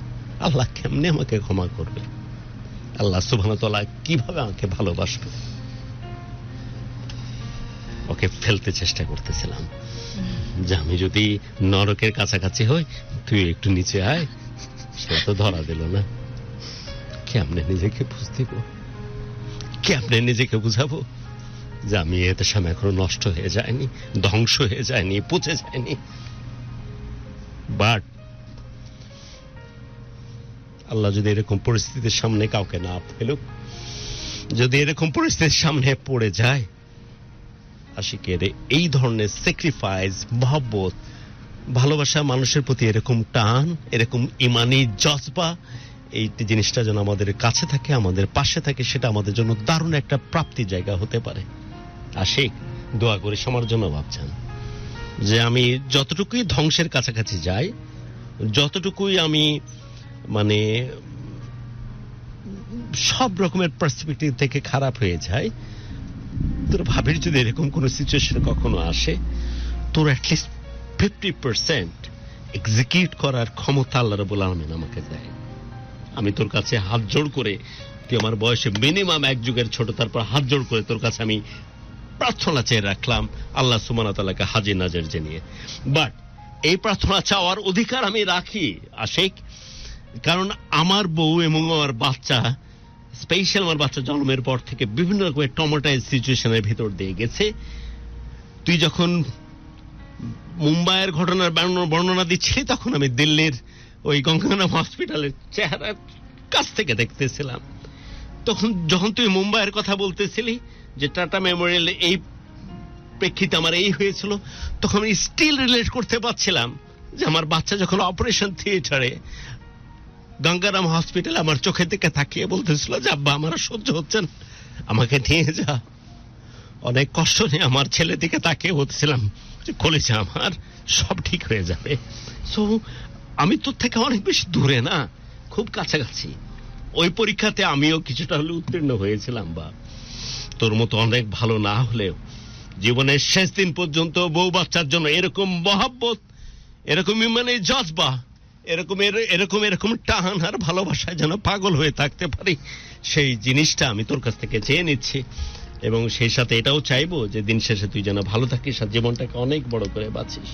বিদায় নিচ্ছে আজ, সবার জন্য অনেক অনেক দোয়া, প্রত্যেকটি প্রাণ ভরে উঠুক ভালো লাগা নিয়ে, আর প্রত্যেকটি হৃদয় শাসিত হোক শুধুই ভালোবাসা দিয়ে। বাট বহুদিন পর এই শালা আশিকের কাছে ধরা খেয়ে গেলাম ভালোবাসার পরীক্ষায়। বিদায় নিচ্ছে আজ।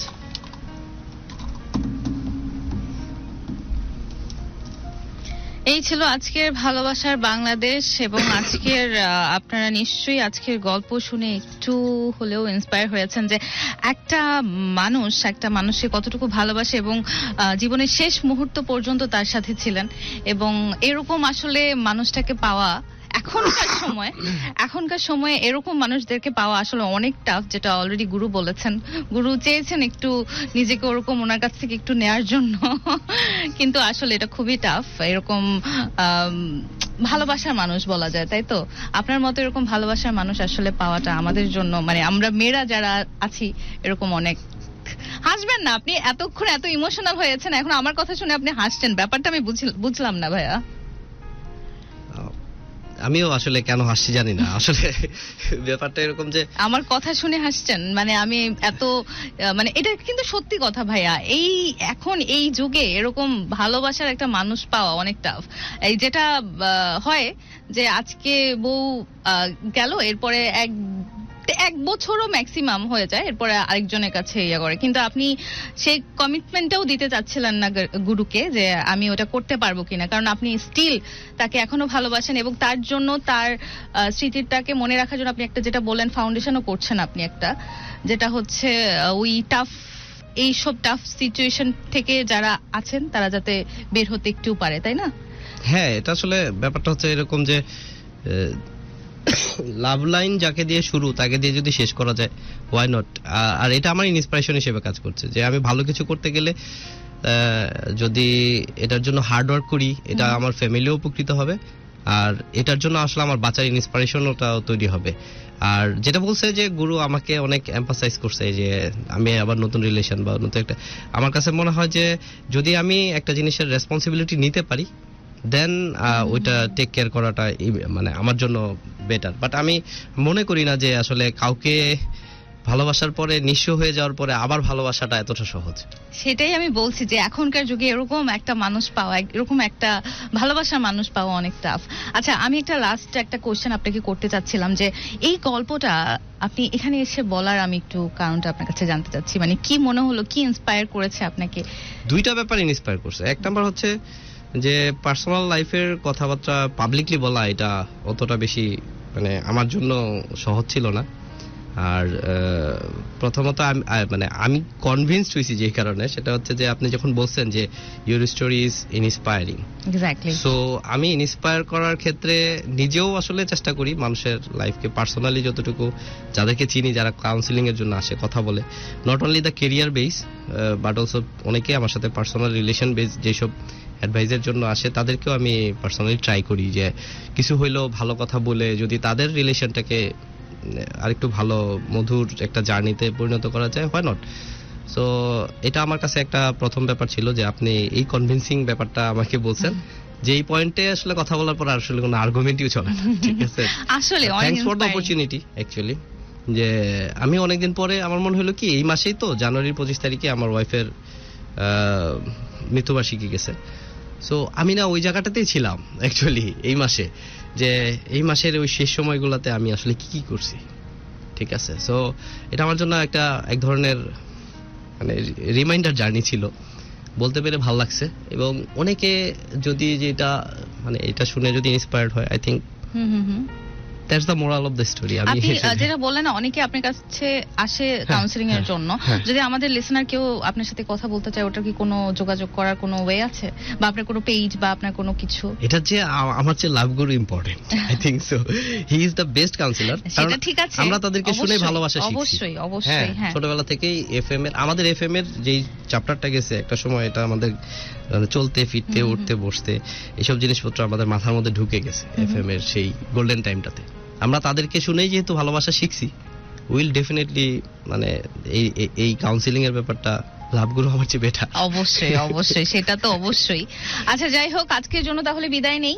আর শেষ কিছু যদি আমাদের অডিয়েন্সকে বলতেন, কিভাবে এত ভালোবাসে একটা মানুষ আরেকটা মানুষকে, একটু কিছু যদি আমি আমাদের। সত্যিই জানি না আমি কিভাবে ভালোবাসছি, তবে একটা জিনিস মনে হয়েছে যে আপনি যদি কোনো মানুষকে ভালোবাসেন তার চেয়ে বেশি তাকে যদি মানে মায়া করেন, আমার কাছে না, সিলেটে আমি পড়াশোনা করছি, আমার এই শব্দটা অসম্ভব পছন্দের, যে একটা মানুষকে মায়া করলে সেই মায়া থেকে বের হওয়া যায় না। সো আমার প্রতি আমার ওয়াইফের এবং বলা গেলে এক্স গার্লফ্রেন্ডের, সে আমাকে যে পরিমাণ মায়া করছে এটা ভালোবাসার চাইতে বেশি। সো সেই মায়া থেকে আমি কখনো বেরোতে পারবো বলে মনে হয় না। আর কাছের মানুষকে মায়া করেন, এটাই আর কি। আচ্ছা, আমি লাস্ট একটা কমেন্ট নিচ্ছি, লাস্ট এই কমেন্টটা নিয়ে আমি শেষ করতে যাচ্ছি।